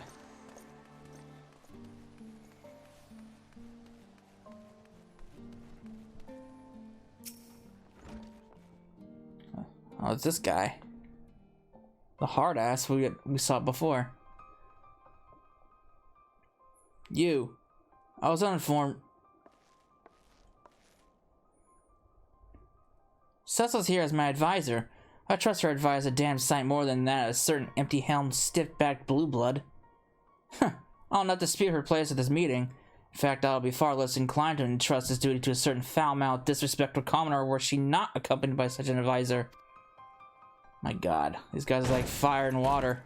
Or fire and oil, or whatever that saying is. My apologies for the interruption, Mr. Muscadine. I bear urgent news. Speak then. Sir, a thief has breached the vault and stolen the sacred blade of Runting. The blade Runting? Uh-oh. Runting's a sword what's used to dub new knights, or so they tell me. But that place is crawling with guards. Hard to imagine how someone even managed to get in there, let alone filch the thing. It's unthinkable. The treasury door is secured with 7 different locks. Sentries stand vigilant night and day. None could approach without notice. The sentries claimed they were struck senseless. They later awoke to the door to find the treasury hanging open, but of all the valuables secreted within, only the blade was missing. By all accounts, the entire incident took place over the span of a few short minutes. This burglar, off as he had a plan, was very precise in its execution. And he said that only Runting was taken? The loss of such a prominent symbol right before the ceremony bodes ill for Sir Imric's reputation. The Lord Commander cannot afford to have this authority eroded at his delicate stage, lest Ishgard once more fall prey to infighting and insurrection. We must reclaim the blade ere its disappearance becomes common knowledge. But I have not the time nor the nights to spare for this. Well, my hounds might be able to help you there. They're the best the watch has to offer, and I reckon they can keep their gobs shut. Your ceremonies are our time to shine. So we've a vested interest in seeing it go forward as planned, and there's no harm in getting on Sir Imric's good side neither. Let's say we look into it. Why not? Do as you wish. With Cecil's assistance, mayhap even your mob of commoners will have some modicum of success. Now, if you'll excuse me. I don't know if I should be appreciative or... Prickly bastard. You'd think he'd show a bit more bloody gratitude. Anyways, enough of that. We have a sword to find. We can begin by asking some questions, I reckon. Get our own idea of what happened. Ready to put on your Inquisitor robes? Good. Then I've got the perfect bloke for us to talk to. I know a knight what took part in that raid on the vault a while back, and he just so happens to be captain of the Treasury Guard. Let's head to the Hopla and see if our man's about. Oh, she's got connections now. Where are we going? Where's the Hopla at exactly? Oh, it's up there. I think it's by the church, isn't it? Oh no, that's by the vault. Okay. Might be better if I just go to the tribunal. Well, I guess the tribunal or the church would have been fine, because it's like right there.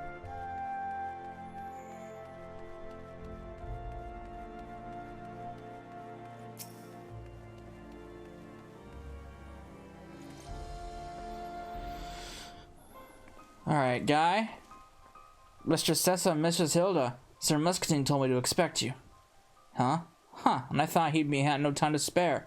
So does this mean you're to help or hinder us? Why, to help you, of course.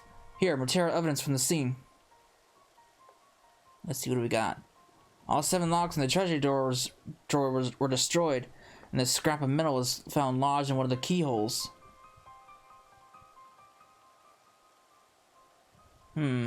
The impact's crushed it all out of shape, but this looks like a bullet to me.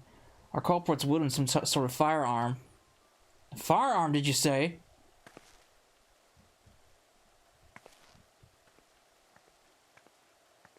What's going on?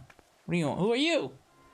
Has there been yet another crime committed with one of those horrible inventions? But the gods, I can scarcely sleep at night for worry. I suspect this is all the fault of Sir Imric's precious revolution. Who might you be, miss? And what did you mean by another crime? By the tales I've heard at high tea this past week would curl your toes. They say a musket-wielding brigand now terrorizes the Western Highlands. Just when the threat of those dragon-loving heretics has finally ended, a new nightmare rises to take their place.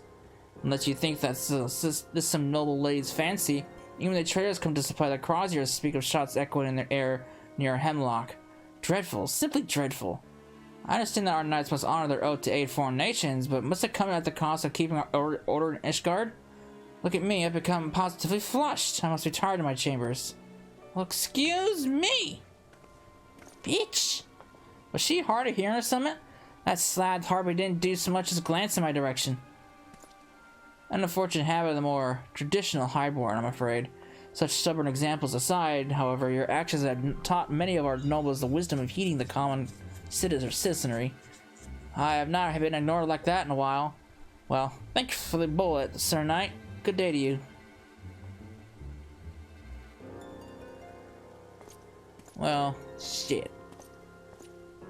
As much as I'd like to ignore her ladyship's babbling, it might be worth looking into the rumor of this bandit up near Hemlock. Considering the time and how the treasure was robbed, it's just too much of a coincidence. We have a couple leads to follow, eh? Why don't you take the bullet to Steph and see if he can tell us where it came from. Meanwhile, I'll head up to Hemlock and look for anyone who was armed with a carbine or something similar. Come join what you've done with the bullet. Might be as I'll need your help with the search. Okay.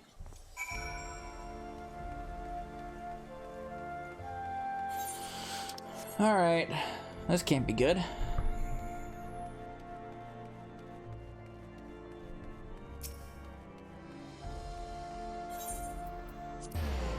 Maybe Steph has an idea where this bullet came from.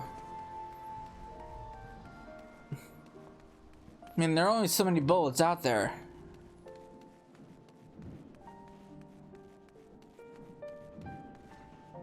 Steph.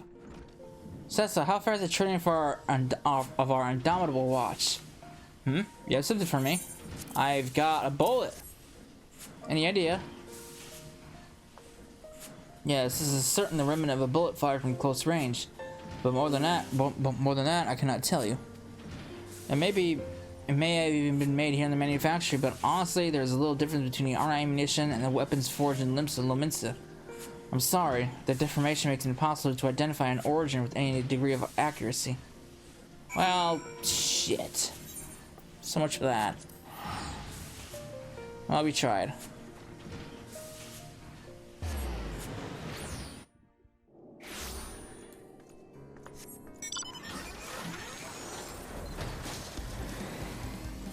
Alright, so Hemlock.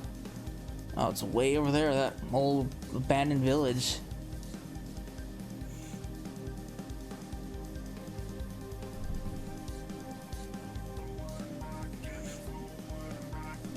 Yeah, we haven't been there in a while. Uh-huh.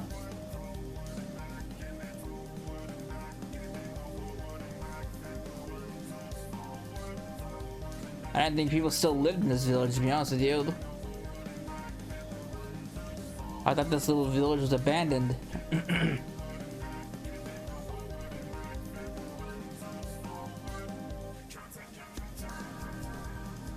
Alright.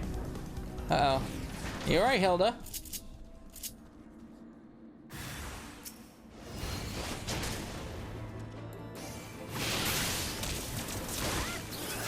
I ain't scared of you wolves.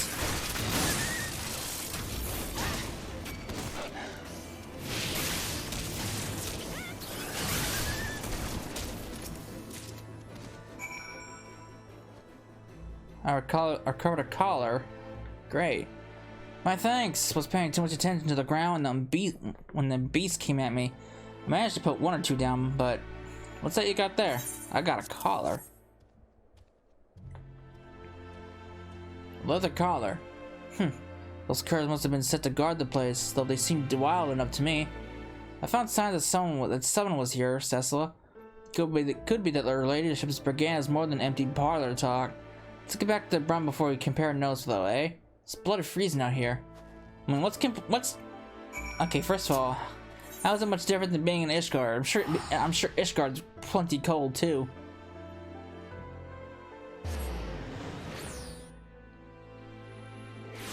So what makes this place warmer?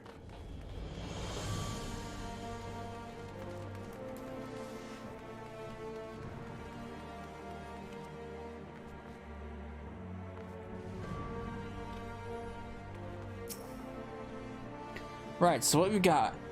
Did that bullet have a telltale? Not really. Ah, that's too bad. I thought maybe we could learn where it came from at least. Seems that it leads us chasing after this mystery bandit. Maybe I'll head out to Hemlock again, or have another poke around. I'll stick it out here and keep drilling the troops then. You'll be the first to know when they're ready for inspection. We'll make you proud. Don't worry about that. And don't stay too far away. Don't stay away for too long. We have a thief to catch.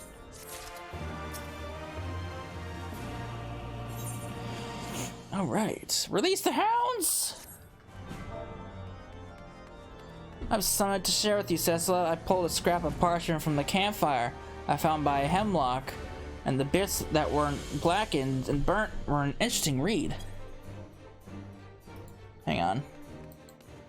Oh, that's not what I wanted to do. That's what I wanted to do. All right. It seems it was a contract of a sort, promising the sale of a historically significant blade to a certain Lominsan merchant. I'll give you one good guess to which bloody blade it's referring to. The Lominsan bloke never gives a name, but he's infamous for building a trade empire in the ashes of the Calamity. There's rumors aplenty as to why the shifty bug is so successful, and not a few of them point to a profit made from black market goods.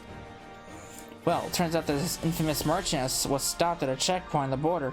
The Temple Knights there were keeping an eye out for the stolen sword and reported that the trailer was last seen making for Boulder Downs. That seems to match up what we read about in that contract, eh? We need to find that merchant and wait until the thief shows up with the blade. What say you both? I can count on you to come along, right? No, you just hold it on there, lass, miss. I took your instructor job, but that don't mean you can drag me into the fray and wipe your goddamn arses. No one's saying you have to do any fighting. Think of it as a chance to train us in the field, even if you might need to dodge a bullet or two. Huh. Well, that's one way of putting it. Why don't I let myself get roped into these messes? Well, seeing as that merchant has given me Homeland a bad name, I suppose I can help you with this one time. Better see you out there too, Cecil. Well, I guess I have to now. That's settled then. You and kids and meet us out near the Boulder Downs. Oh my God, Lord, and Lord.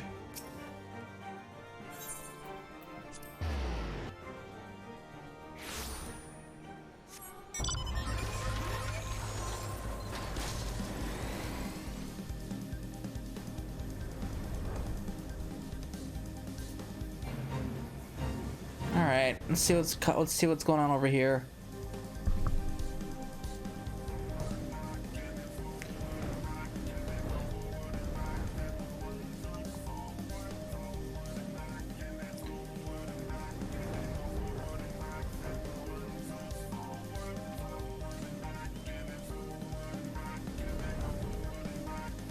All right, so where's this guy at? Oh, he's over here.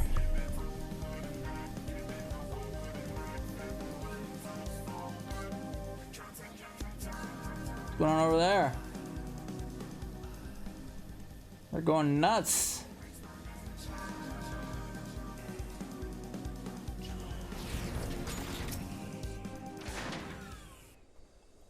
Nope, not you.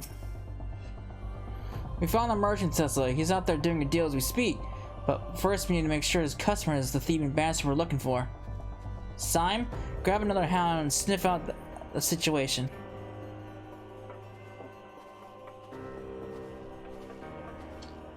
You best go too, Cecily, just in case them pups run into someone they can't handle. If Syme fouls us up, be sure to give him a good smack across the snout from me.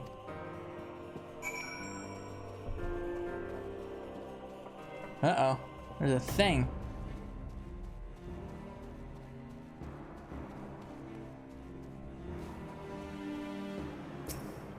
Look at these guys. Sketchy folk. What, hell, they don't trust us or something? After all the drills Ross put us through, I reckon we can manage a bit of spying.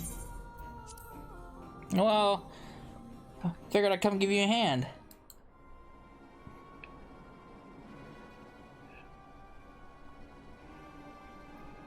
Are you certain of this? As I recall, the client requested the runting be delivered directly upon its acquisition. Aye, that was the deal. We delivered the sword, but then our client, as you say, turned around and gave it right back.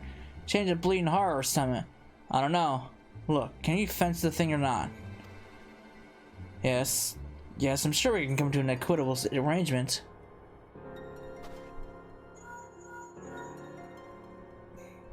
Aye, this is the bloke. Yes, ma'am, he's got the sword. Understood. Hill's gotten ready to charge in. Be ready here for the rest of the hounds.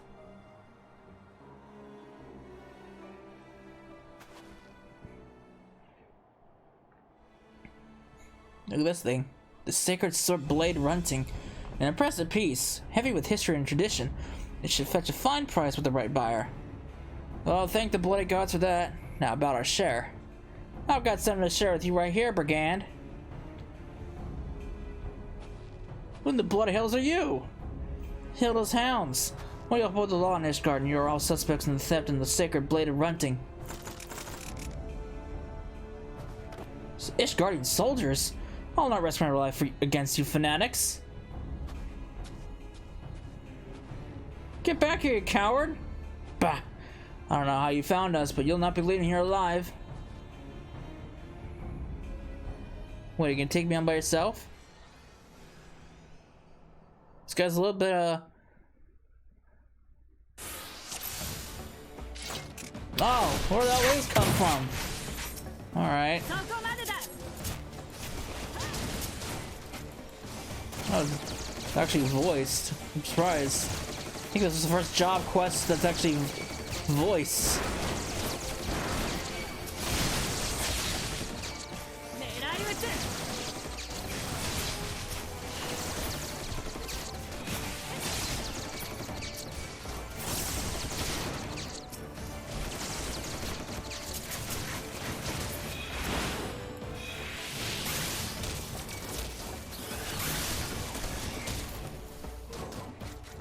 Oh, that guy's down. Like, had enough yet? Bloody hells! Right, bring me out me beauty. Here, I have a new playmate for ye. Have fun. Great. Where do you think you're going? Sign. Edistan, after him.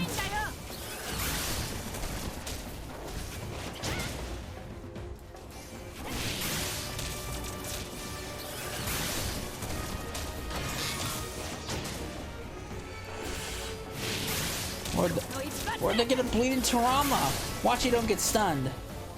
We're starting to flag here, Cecil. Stop it from getting off in them nasty shocks.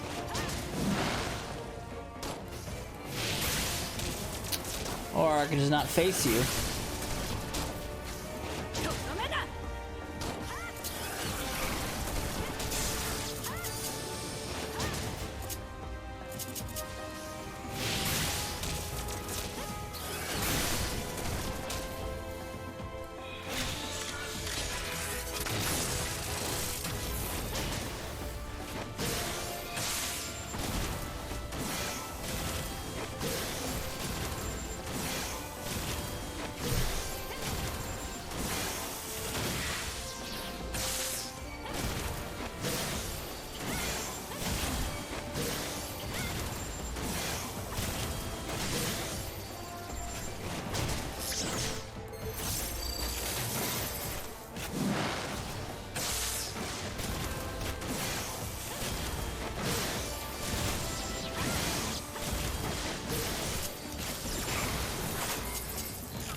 Did that not work?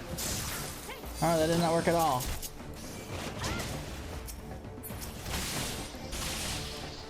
Oh, I guess I was talking to the wrong person. Where'd that musketeer come from? Well, why?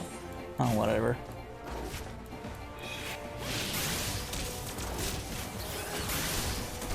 Guess I targeted him by mistake, not the Tarama.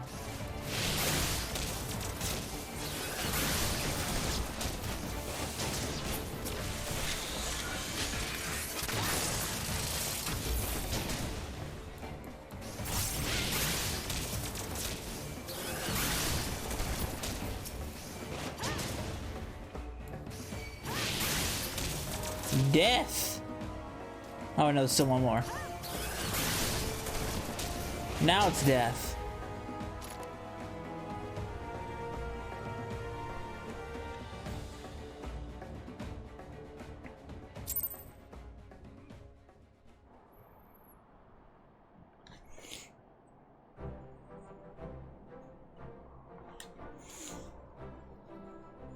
The lads are still after the bandit chief himself, but it looks like we got this lot sorted. We'll march him back to Ishgard, squeeze him for information, and hand him over to Muscadine. You did it, Cecil. We got the sword back. The hounds have done well, eh?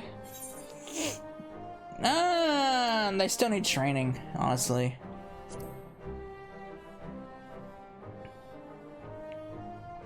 We could stand and sharpen our fangs a bit. But it won't be long till we're a force to be reckoned with. There's no denying you got spirit, lass. As long as you stay hungry, the rest will come in no time. Sorry, Hilda, but the leader's gone. Seems the bastard had a chocobo hooded nearby. He was in the saddle on the way before we could catch him. Bah! Well, there's nothing can be done about it. The blade's ours now in any case, so let's call this one a victory. Time to head home. Cecil, hang about for a bit, would you? There's something we need to discuss. What's up?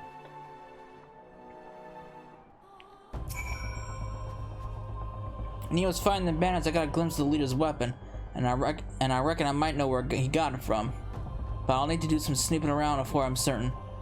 Old habits die hard, I guess. Anyway, do me a favor and tell Hito that I'll be taking some time off until I've satisfied my curiosity. Uh-oh. A blast from the past, maybe?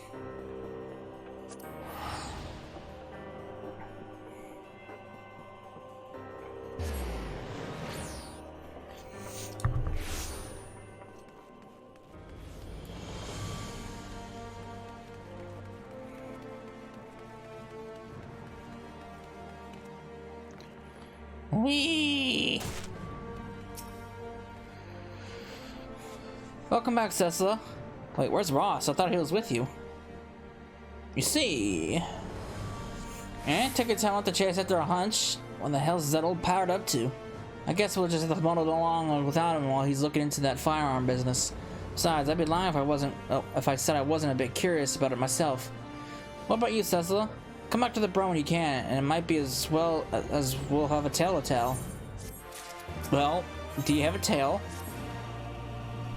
Where have you been, Cecil? I've been itching to open this letter from Ross, and he's addressed it to you. Come on, let's hear what he has to say. Alright.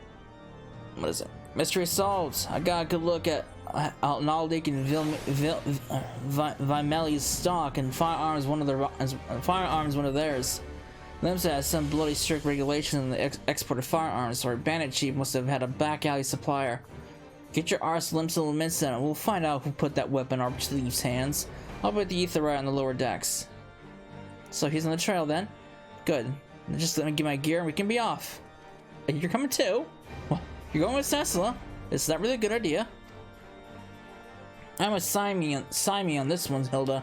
If the leader of the hounds starts picking quarrels on a foreign soil, we could be looking out all sorts of trouble for Ishgard.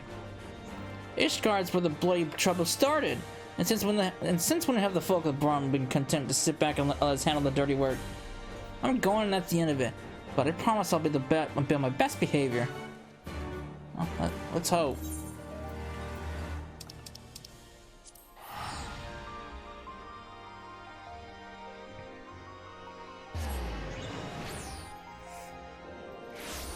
Okay.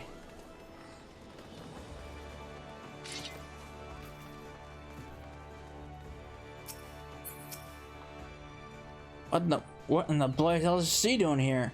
I put your bleeding name in the letter and all. I need to see this through. If I don't, then what are the hounds good for? You'll just have to humor me. I was aiming to avoid political complications, seeing as Cecil and me ain't tied too tightly to any one nation. You're just lucky I have a soft spot for fools. Ignore the risks to make a point. Let's get to it then. The bloke most lucky to have supplied that firearm is the same bastard which tried to buy the sword, our black marketeer friend. If we're lucky, he might have an idea where the brigands run off to. I've in mind to squeeze him until an answer pops out. I'd like to have a word or two with that bandit leader myself. He's a loose end that what needs tying up. They're on the same page. According to me sources, we should find that merchant in the anchor yard. Let's get over there and get this business over with. Kind of a random place to just start crafting, but okay. Who am I to judge? Where am I going? I'm going way over there. Okay. Going up there. Alright.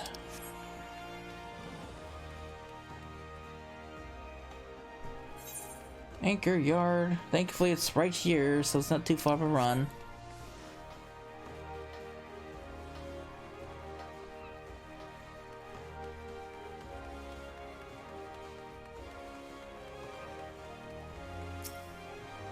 Oh, if it isn't the hounds, was it? What can a humble palace such as myself do for Ishgard's finest? Help us capture the bandit leader.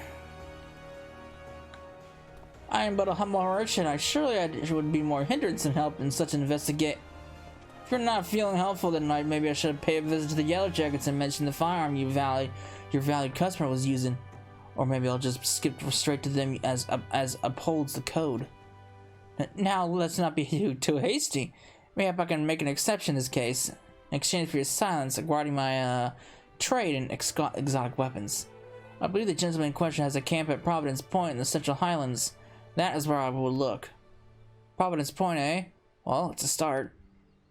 If you're playing us false, I'll be heading back to feed the crabs with your lying tongue. In fact, if I ever hear you dealing stolen goods again, you can add a few more body parts to that list. I'm not doing business with you.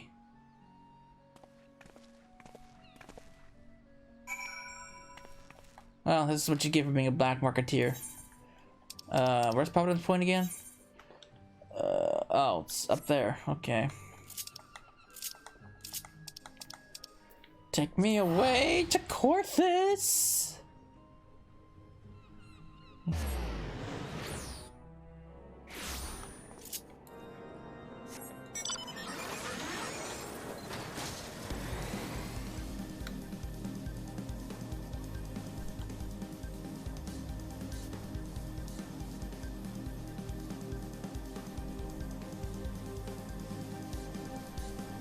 Alright, somewhere around here. Where you at, sir? Can't hide from me forever.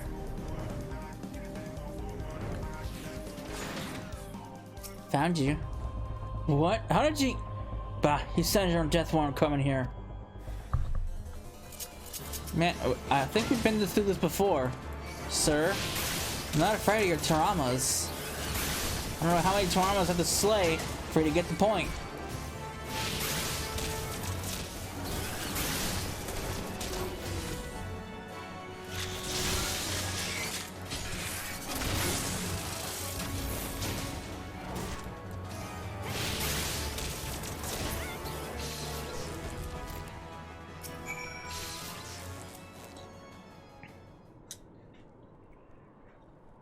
Gods, no! You killed me, precious! I came running when I heard the shots, but it seems you had things well in hand. Oh, bugger me, there's more of ye. Please don't do anything you ask, just don't kill me! Stop your blubbering cur, we ain't gonna kill you. Not just yet, any road. That'll depend on the answers you give us. Answers? What's he on about, Cecila? The identity of the bandit's employer, right? Wait, it weren't that black market bloke? I guess he'd have wanted more than just a sword, eh? Them other brigands we captured were bloody clueless. They only knew what the job was, not the who or why. I mean, the whole deal was made through this bastard. Start barking, dog, and he might just save your own hide. We was pirates once. That is until the bitch admiral passed her bloody law. Blokes like us, though, we ain't cut out for the honest work. We almost drunk through the last of our plunder when the back alley peddlers showed up with some overpainted wench. Said she'd have a job for us. All we had to do was filch a special sword from the Holy See. For the purse she offered, we would have stolen the whole bleating vault. And who was this woman? Part of the deal was we didn't ask no questions. Even the merchant didn't know her real name. It was odd-eye, but we needed the coin, and I didn't rightly care either way. The job itself was easy as taking a piss.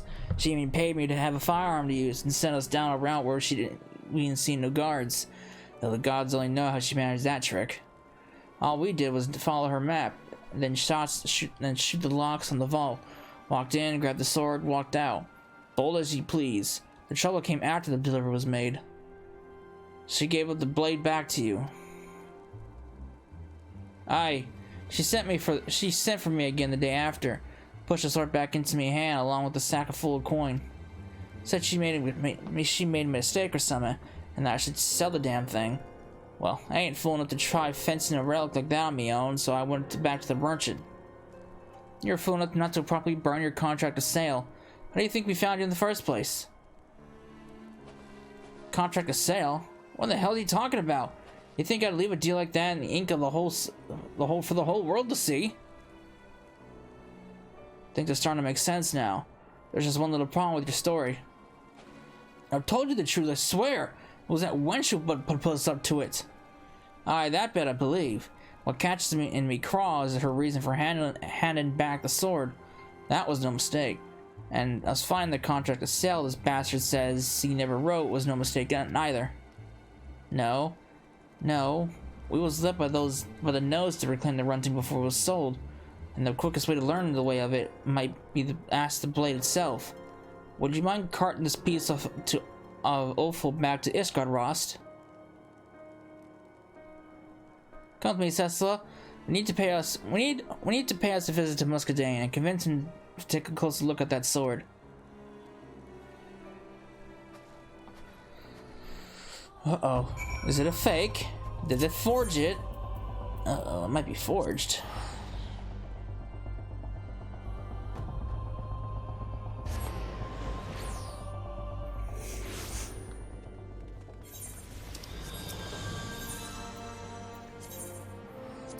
That's not where I wanted to go.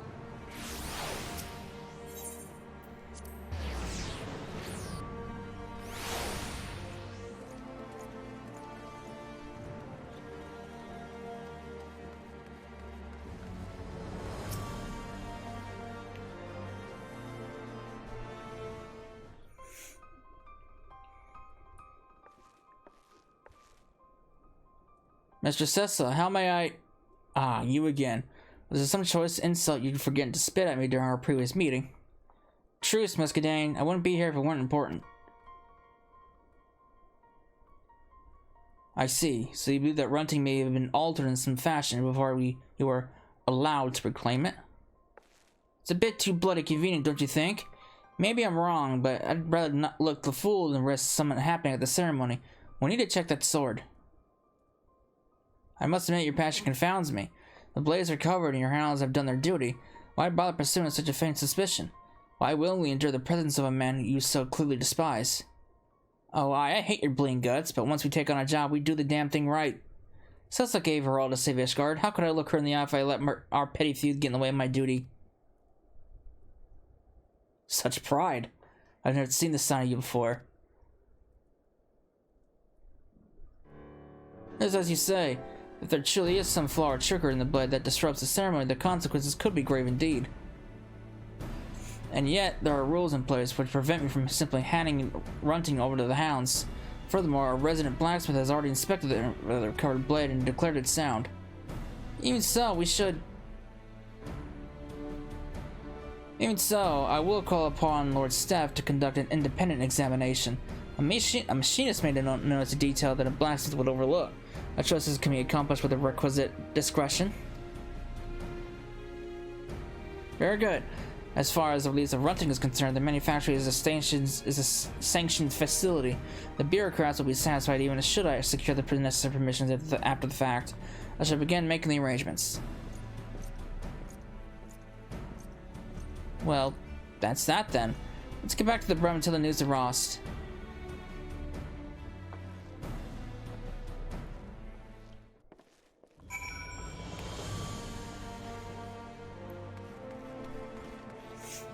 Alright. To the Brum?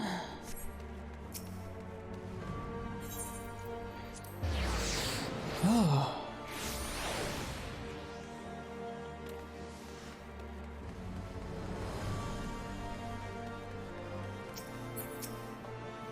Muscadine is not known for his love of the lowborn. I didn't expect he just... I thought I had to put up more of a fight, is what I'm saying. Well, the sword's with the manufacturer now, so I've got no complaints. That's where I meant to take it in the first place. Now we wait. But don't get too comfortable, Cecilla. Things are sure to come to a head soon enough. Like right now? We've just had a messenger from the manufacturer. Seems he finished looking over the sword. Let's head on over and hear what Lord Steph has to say. Alright, let's see what this guy has discovered.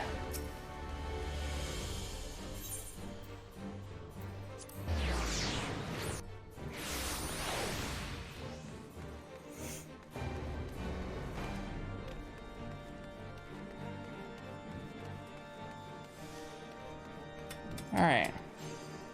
Alright, Steph, what you find out?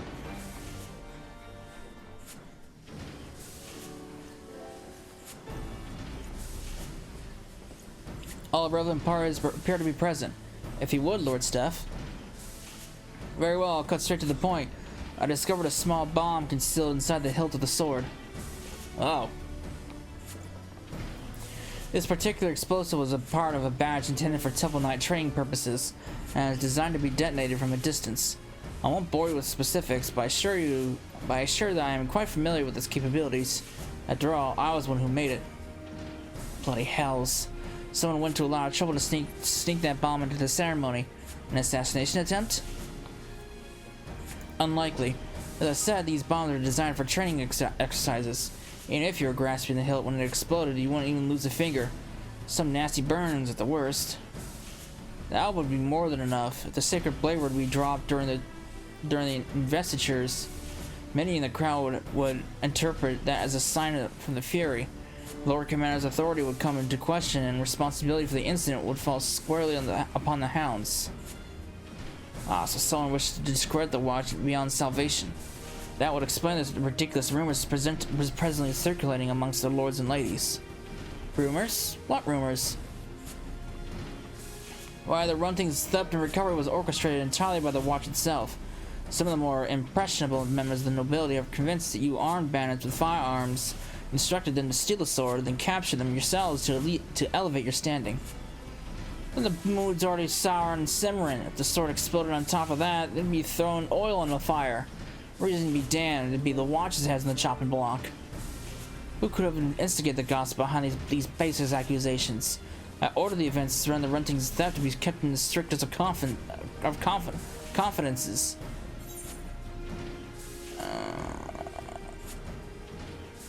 The woman who arranged the theft in the first place. Ah, well, she would know all about it, wouldn't she? I suspect this villainess fears the threat to the status quo, and the high profile of the hounds was made a target. A strike against you is a strike against the idea of any commoner bearing the power of a firearm. I'm flattered to know we've become so important, but she picked the wrong pack of dogs to corner. Now it's our turn to go on the hunting. Going out to the mastermind, eh? I'm all for a bit of retribution, but we'll need a better description than overpainted wench. Fortunately, my prospectometer and I are one step ahead of you this time. As soon as I discovered the bomb, I set to work crafting a device that would help us pinpoint the location of its paired detonator, and thus lead us directly to the one who holds it. I propose to simply proceed with the ceremony's plan and catch us full red-handed. Not a bad plan, as long as we're prepared for any accomplices she might have lurking along with her. The ceremony is almost upon us. Let's steel ourselves for the task ahead. We'll sort out our strategy and then head back to the Brum. Meet us there when you're ready, Cecil. Oh boy, things are getting exciting now.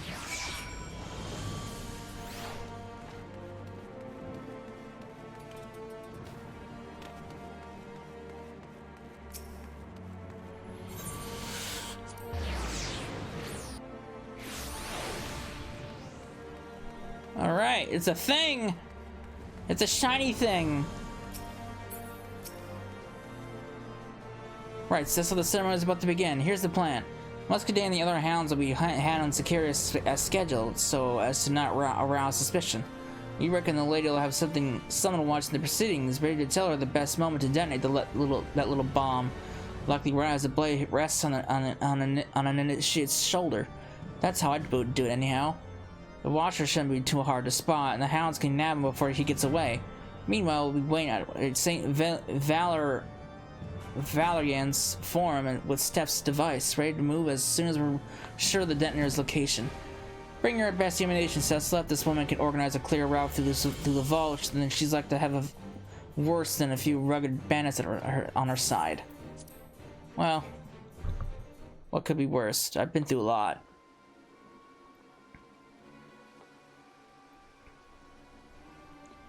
What's taking so long, boss? The ceremony's already begun. Some quiet, if you will. If I can catch the exact moment the detonator is activated. I have it! The signal came from the far edge of the Brum. Smug bastards are hiding right in our home territory. Right then, we best go to give them a proper bloody welcome.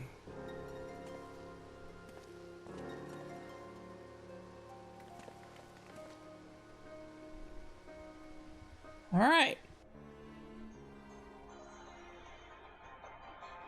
Things are getting exciting. This is Milsey. There's a crowd enjoying our little spec. What? Nothing? Not even a puff of smoke? Surprise! We found your bomb. The hounds! I know you. You're that noble bitch who ignored me outside the vault. In the right place at the right time to plant that bandit rumor, eh? And I suppose you was the one who penned the contract to sail too. What nonsense is this? I have no memory of fraternizing with commoners. Ah, ha! Got your attention this time, didn't I? Good thing too, since I've a wagon load of more questions for you. Here's one. Are your Inquisitor friends there going to come quietly?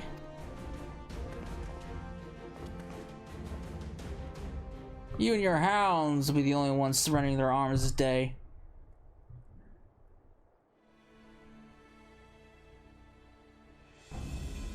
Not only have you interfered with official inquisitorial business, you've also insulted and accused an innocent member of the nobility. Mayhap a spill in the dungeons will remind you of your station. Now see here, the hounds have solid evidence that these individuals are party to a serious crime. Speak with Sir Muscadine and all will be explained.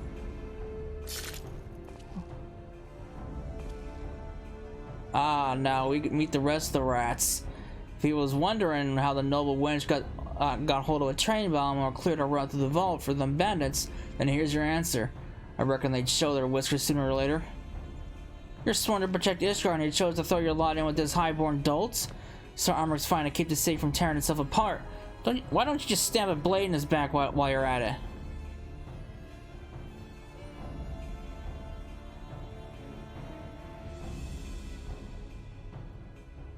The time for an empty bravado is past, child. We are not common savages. Give yourselves up, and I promise you shall live to see the morrow. Huh. You can stick that promise right up your arse. That collar enough for you?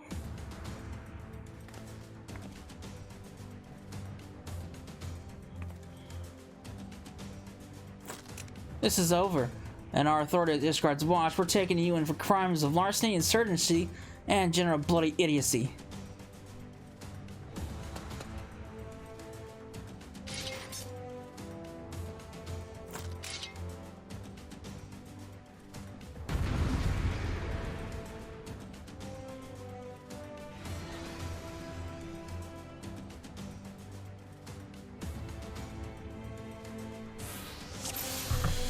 Alright, this will be fun. Go ahead and resist us then, I bloody dare you. How dare you speak to me in such a manner? Dispose this lowborn filth.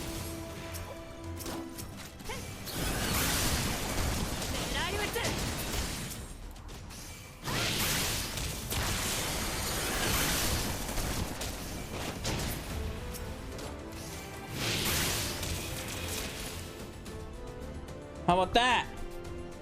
Prick. Well, that went well.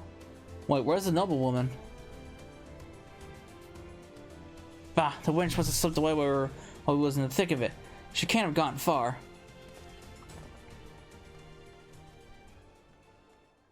There! She flees towards the Ark. Cecila? Come on, Yolan, after her!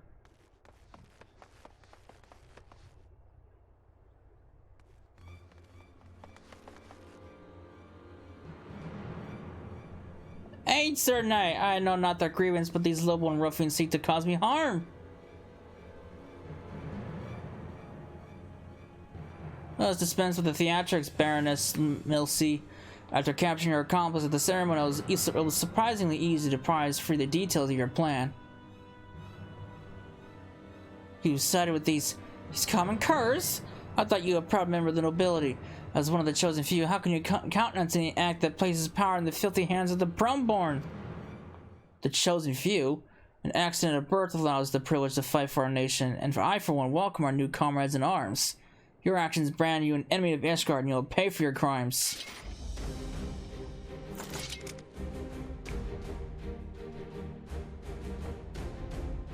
This is blasphemy! I'm an Inquisitor! You betray your bloodline unless it falls to me to excise the corruption seeping into our nation's veins.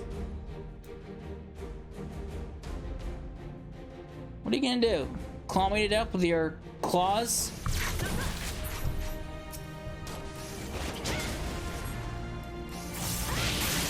Would seem we're past talking. Forward, hounds!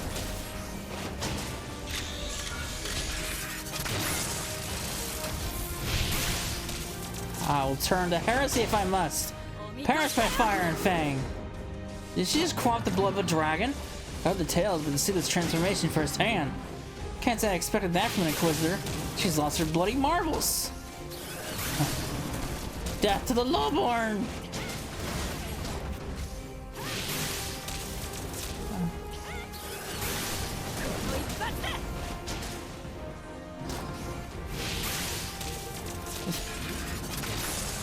This lady's picking the wrong fight.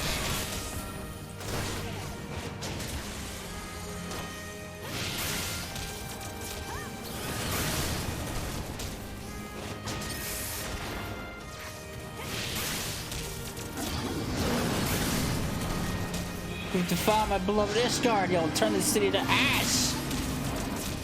I don't like the looks of that fireball. Better do some of the summit, Cecila. I've got your back, Cecila. Come over to me.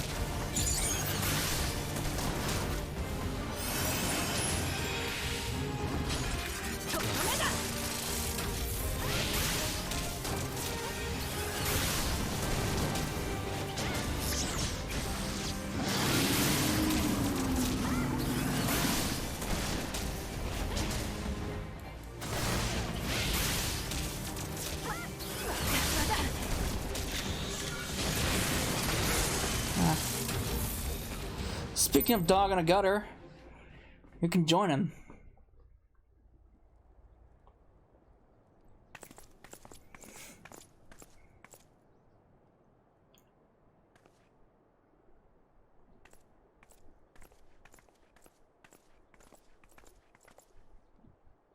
It's finished.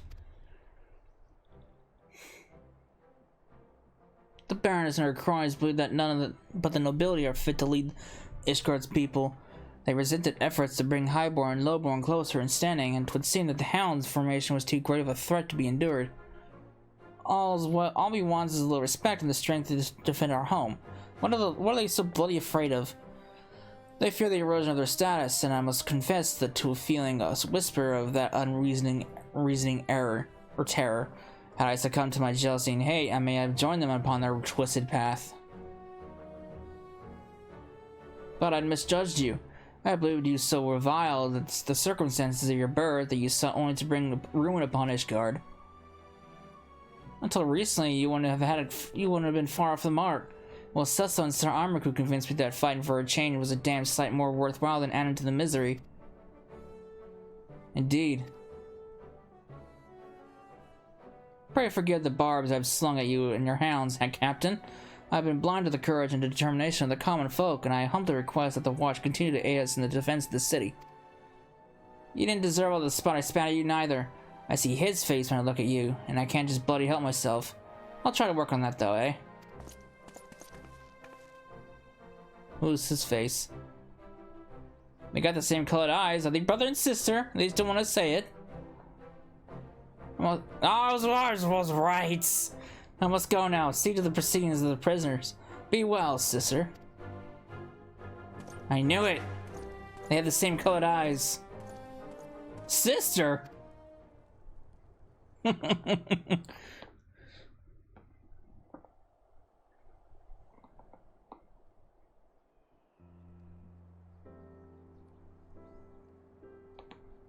You're siblings then? I was unaware that you and Sir Muscadine were so closely connected. Let that part out, did I? Aye, he's my half-brother. Born to another woman after my darling dad cast my mom back onto the streets. Oh. Well, that ain't a thing you just blurt out now, is it? Not something I bring up often, no. And I don't reckon Muscadine was too keen on declaring his relation to the mongrel, especially after he inherited the old man's estate. Well, might be as you can put that bad blood behind you now. Better than drowning in any road. Might be as you're right, Ross. Most admirable woman you become, my dear. Not to mention a champion of the people of the Brum. It seems I was right to put that firearm in your hand. And I thank you for taking that gamble. You gave me more than just a weapon that day. You gave me control over my fate. If it weren't for you, I would likely still be scrounging in the streets and cursing at the sky. 'Tis gratifying indeed to see how far you've come. Now, I really must get returned to the workshop. This mountain of commissions only grows larger and the longer I neglect it, as Joy would so sharply remind me. I was expecting her to pop in at some point too, but I guess not. We best get back to the Brum ourselves. Simon and Edis, you'd stand. I'm just gonna call you Yude.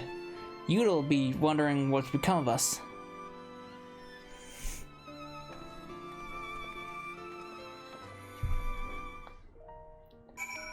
Alright.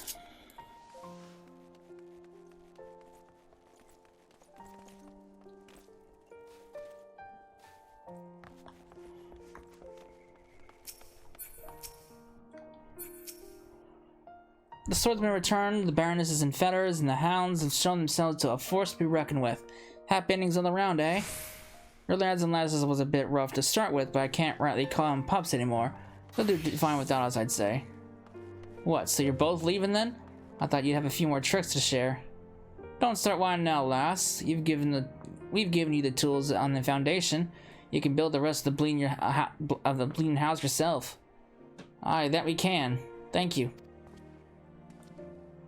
Alright, let's not get all goddamn... Where did I get goddamn out of this? Let's not get all bloody sentimental then. I'm off.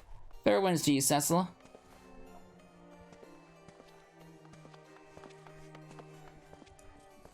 Our thanks to you as well, Cecil. Come back and visit when you can. I'm sure the hounds will have some new stories to tell. Alright. Why not?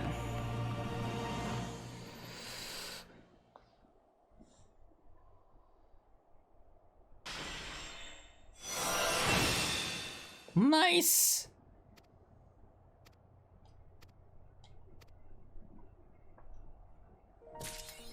Alright! So, that's the level 60 through 70 job quest. So, once I'm level 80, I'll be back to wrap up Machinist. Alright, we are level 80, so we're ready to finish off Machinist. Steph, what's going on? So that's my prospectometer never fails. I knew your well-honed instincts would alert you to my current turmoil. 'Tis her fruitful Joy who concerns me.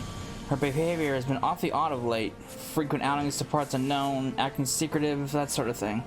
It reminds me of the time her father was being held captive, and I'm worried that she has once found herself the victim of nefarious circumstances. That is, as they say, where you come in. An adventurer and a machinist of your caliber should have little trouble discerning the severity of her situation. Discreetly, of course. I would make a few subtle inquiries myself, but I fear that Joy, her senses on edge as they are, would soon detect the attempt. As fortune would have it, she only just left on one of her mysterious outings. You should be able to catch her in the vicinity of St. Reinet's Forum if you leave immediately. Alright, where am I going? Right out here? What's out here? Where you at?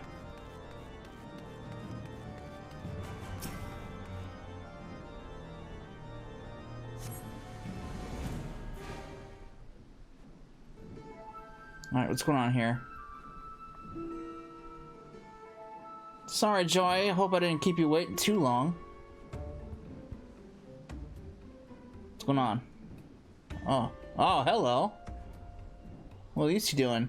I just got here myself, as a matter of fact, but we best be getting along all the same. Aye, today's the day. I can feel it. What are they doing? Where are they off to?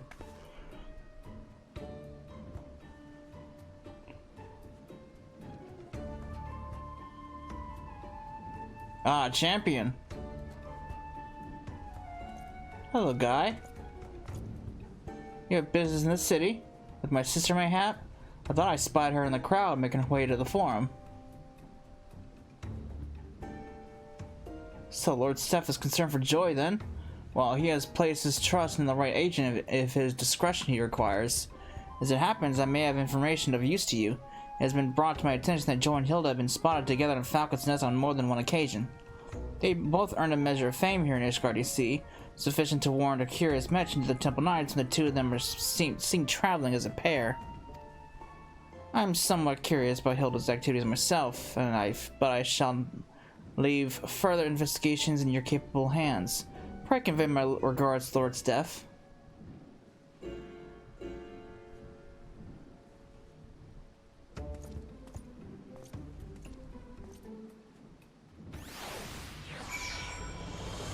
Oh boy. Alright. Let's see what these two are up to. But first, let's go tell Steph what's going on.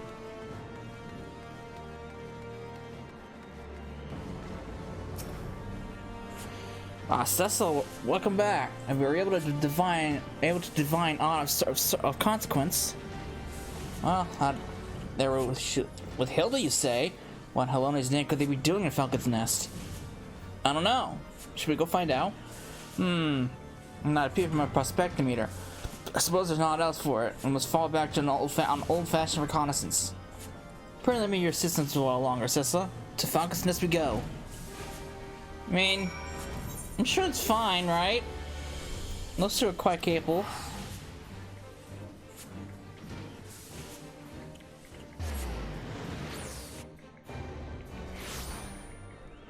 Alright. There you are, Cecil. Had you any idea how famous our machinists have become? I had only to mention Joy and Hilda by name to be inundated with a veritable flood of rumors. It would seem our unlikely pair are en route to the Black Iron Bridge, and just like that, we have our next destination. What could they be doing over there? Hunting down dragons. Let's go find out.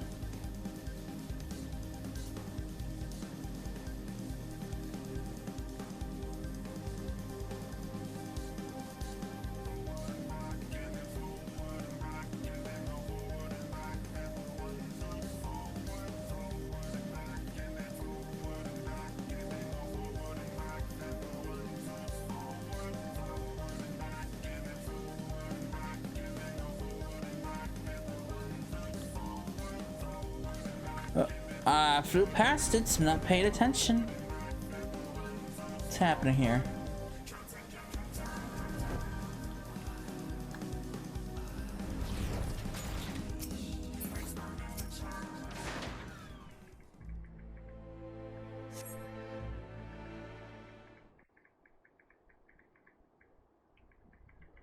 Alright.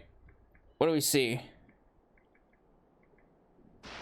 Oh, I heard a gunshot. Shots from a firearm, and there can be no mistaking the owners. Come, we might have a better view from the edge of the cliff.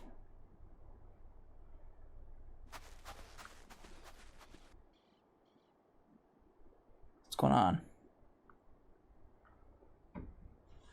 Oh, we're hunting monsters. It's no good. I've got nothing. What about you, Joy? Mine's blank. Easy enough to say, but a damn sight harder to do, eh? We've always had an instructor before showing us the way. Not surprising we'd stumble a bit trying to come up with stuff on our own. I suppose I thought we'd have made more progress by now. Are you sure we shouldn't ask his lordship for a little advice? That'd defeat the purpose then, wouldn't it? If we were to stand on our own 2 feet, then we would need to work this out ourselves. Aye, you got the right of it. We just keep shooting, then hope we find our target. Let's move on. Ooh, she's got the crazy personality up. Huh. I keep meaning to ask, but how in the bloody hells do you do that? Do you flick off the hairbands when you draw the weapon, or... No time for questions, Hilda. Your breath beats better spent searching for new things to shoot.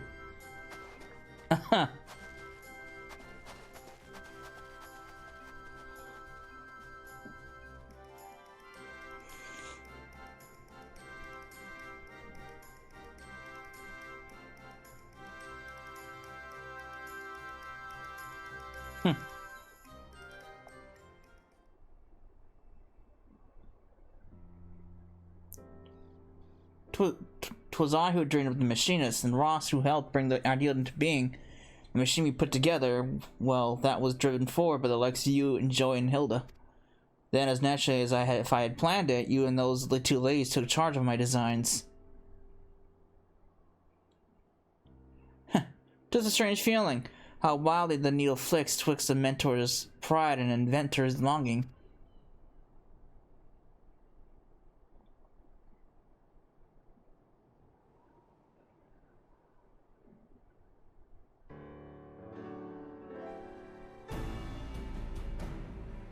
It would seem, however, that our comrades are experiencing some difficulties with the particulars of developing new techniques, problems to which we might offer a solution.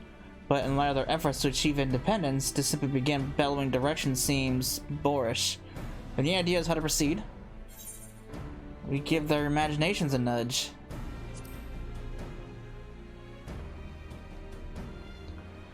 It's a little creative push, do you think? That could certainly help them break out of that slump they find themselves in. But how exactly to provide that inspiration?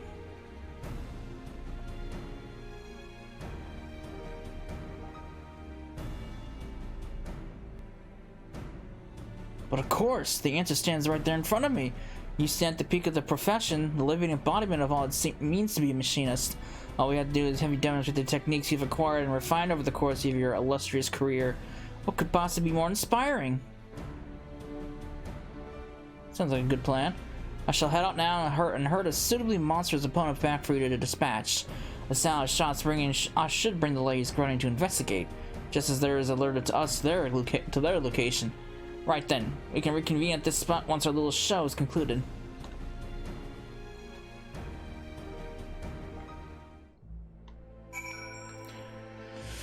Alright, what kind of monster are you gonna have to have me face?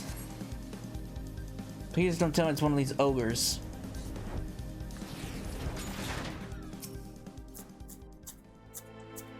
Or birthers. Whatever, they're still ogres. God damn it, guy. Can't you do anything besides these?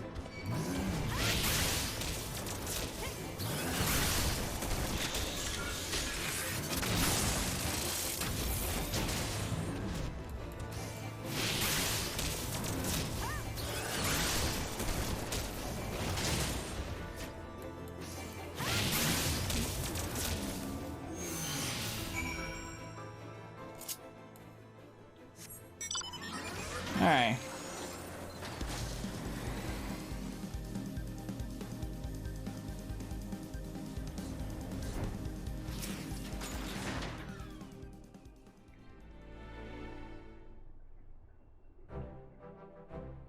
Nicely done, Cecil. I'm truly in awe of what you can accomplish with my contraptions. Tell me, where did you learn such control and power?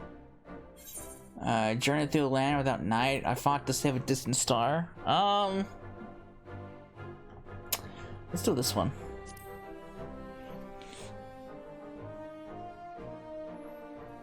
I fear the magnitude of such a journey falls beyond the scope of my prospectometer, but the results of your experience speak for themselves. And assuming what they were watching, our two machinist comrades will certainly glean a lesson or two from your expert demonstration. Yes, I believe our work here is done. We return to Ishgard.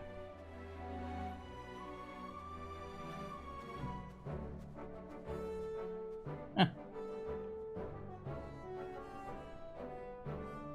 they were watching us the whole time. looks like a little plan.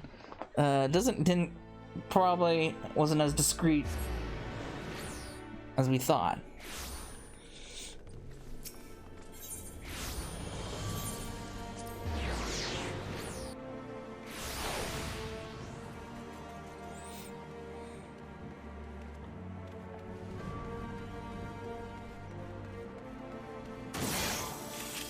Because that guy's doing the machinist quests.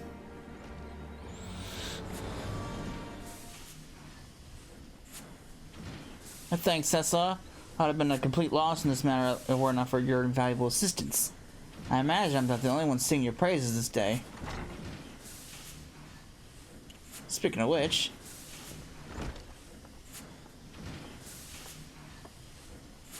Look at you two, thick as thieves you are. Seems you was right. Rather brusque greeting, even for you, dear Hilda. Something on your minds? Well, it was awfully convenient for Celsa to put on a grand show of skill just as we were scratching our noggins over new techniques. And I'll wager it was me lordship who had her pulling the trigger. Now, how did you... What, did you think you was being sneaky? The notorious helpful champion of Ishgard popping right up where and when we needed her? Unlikely. It's not that we're ungrateful, you see, we was trying so hard to follow in your wake.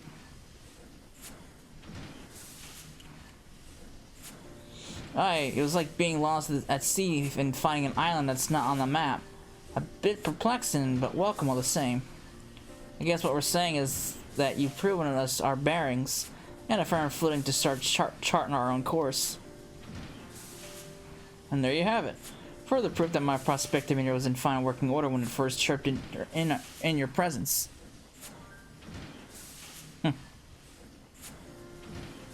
What? Right, well, we said our piece. It's time we got back to squeezing them triggers. Keep an eye out, me lordship. Soon enough will be the one showing you what a machinist can do.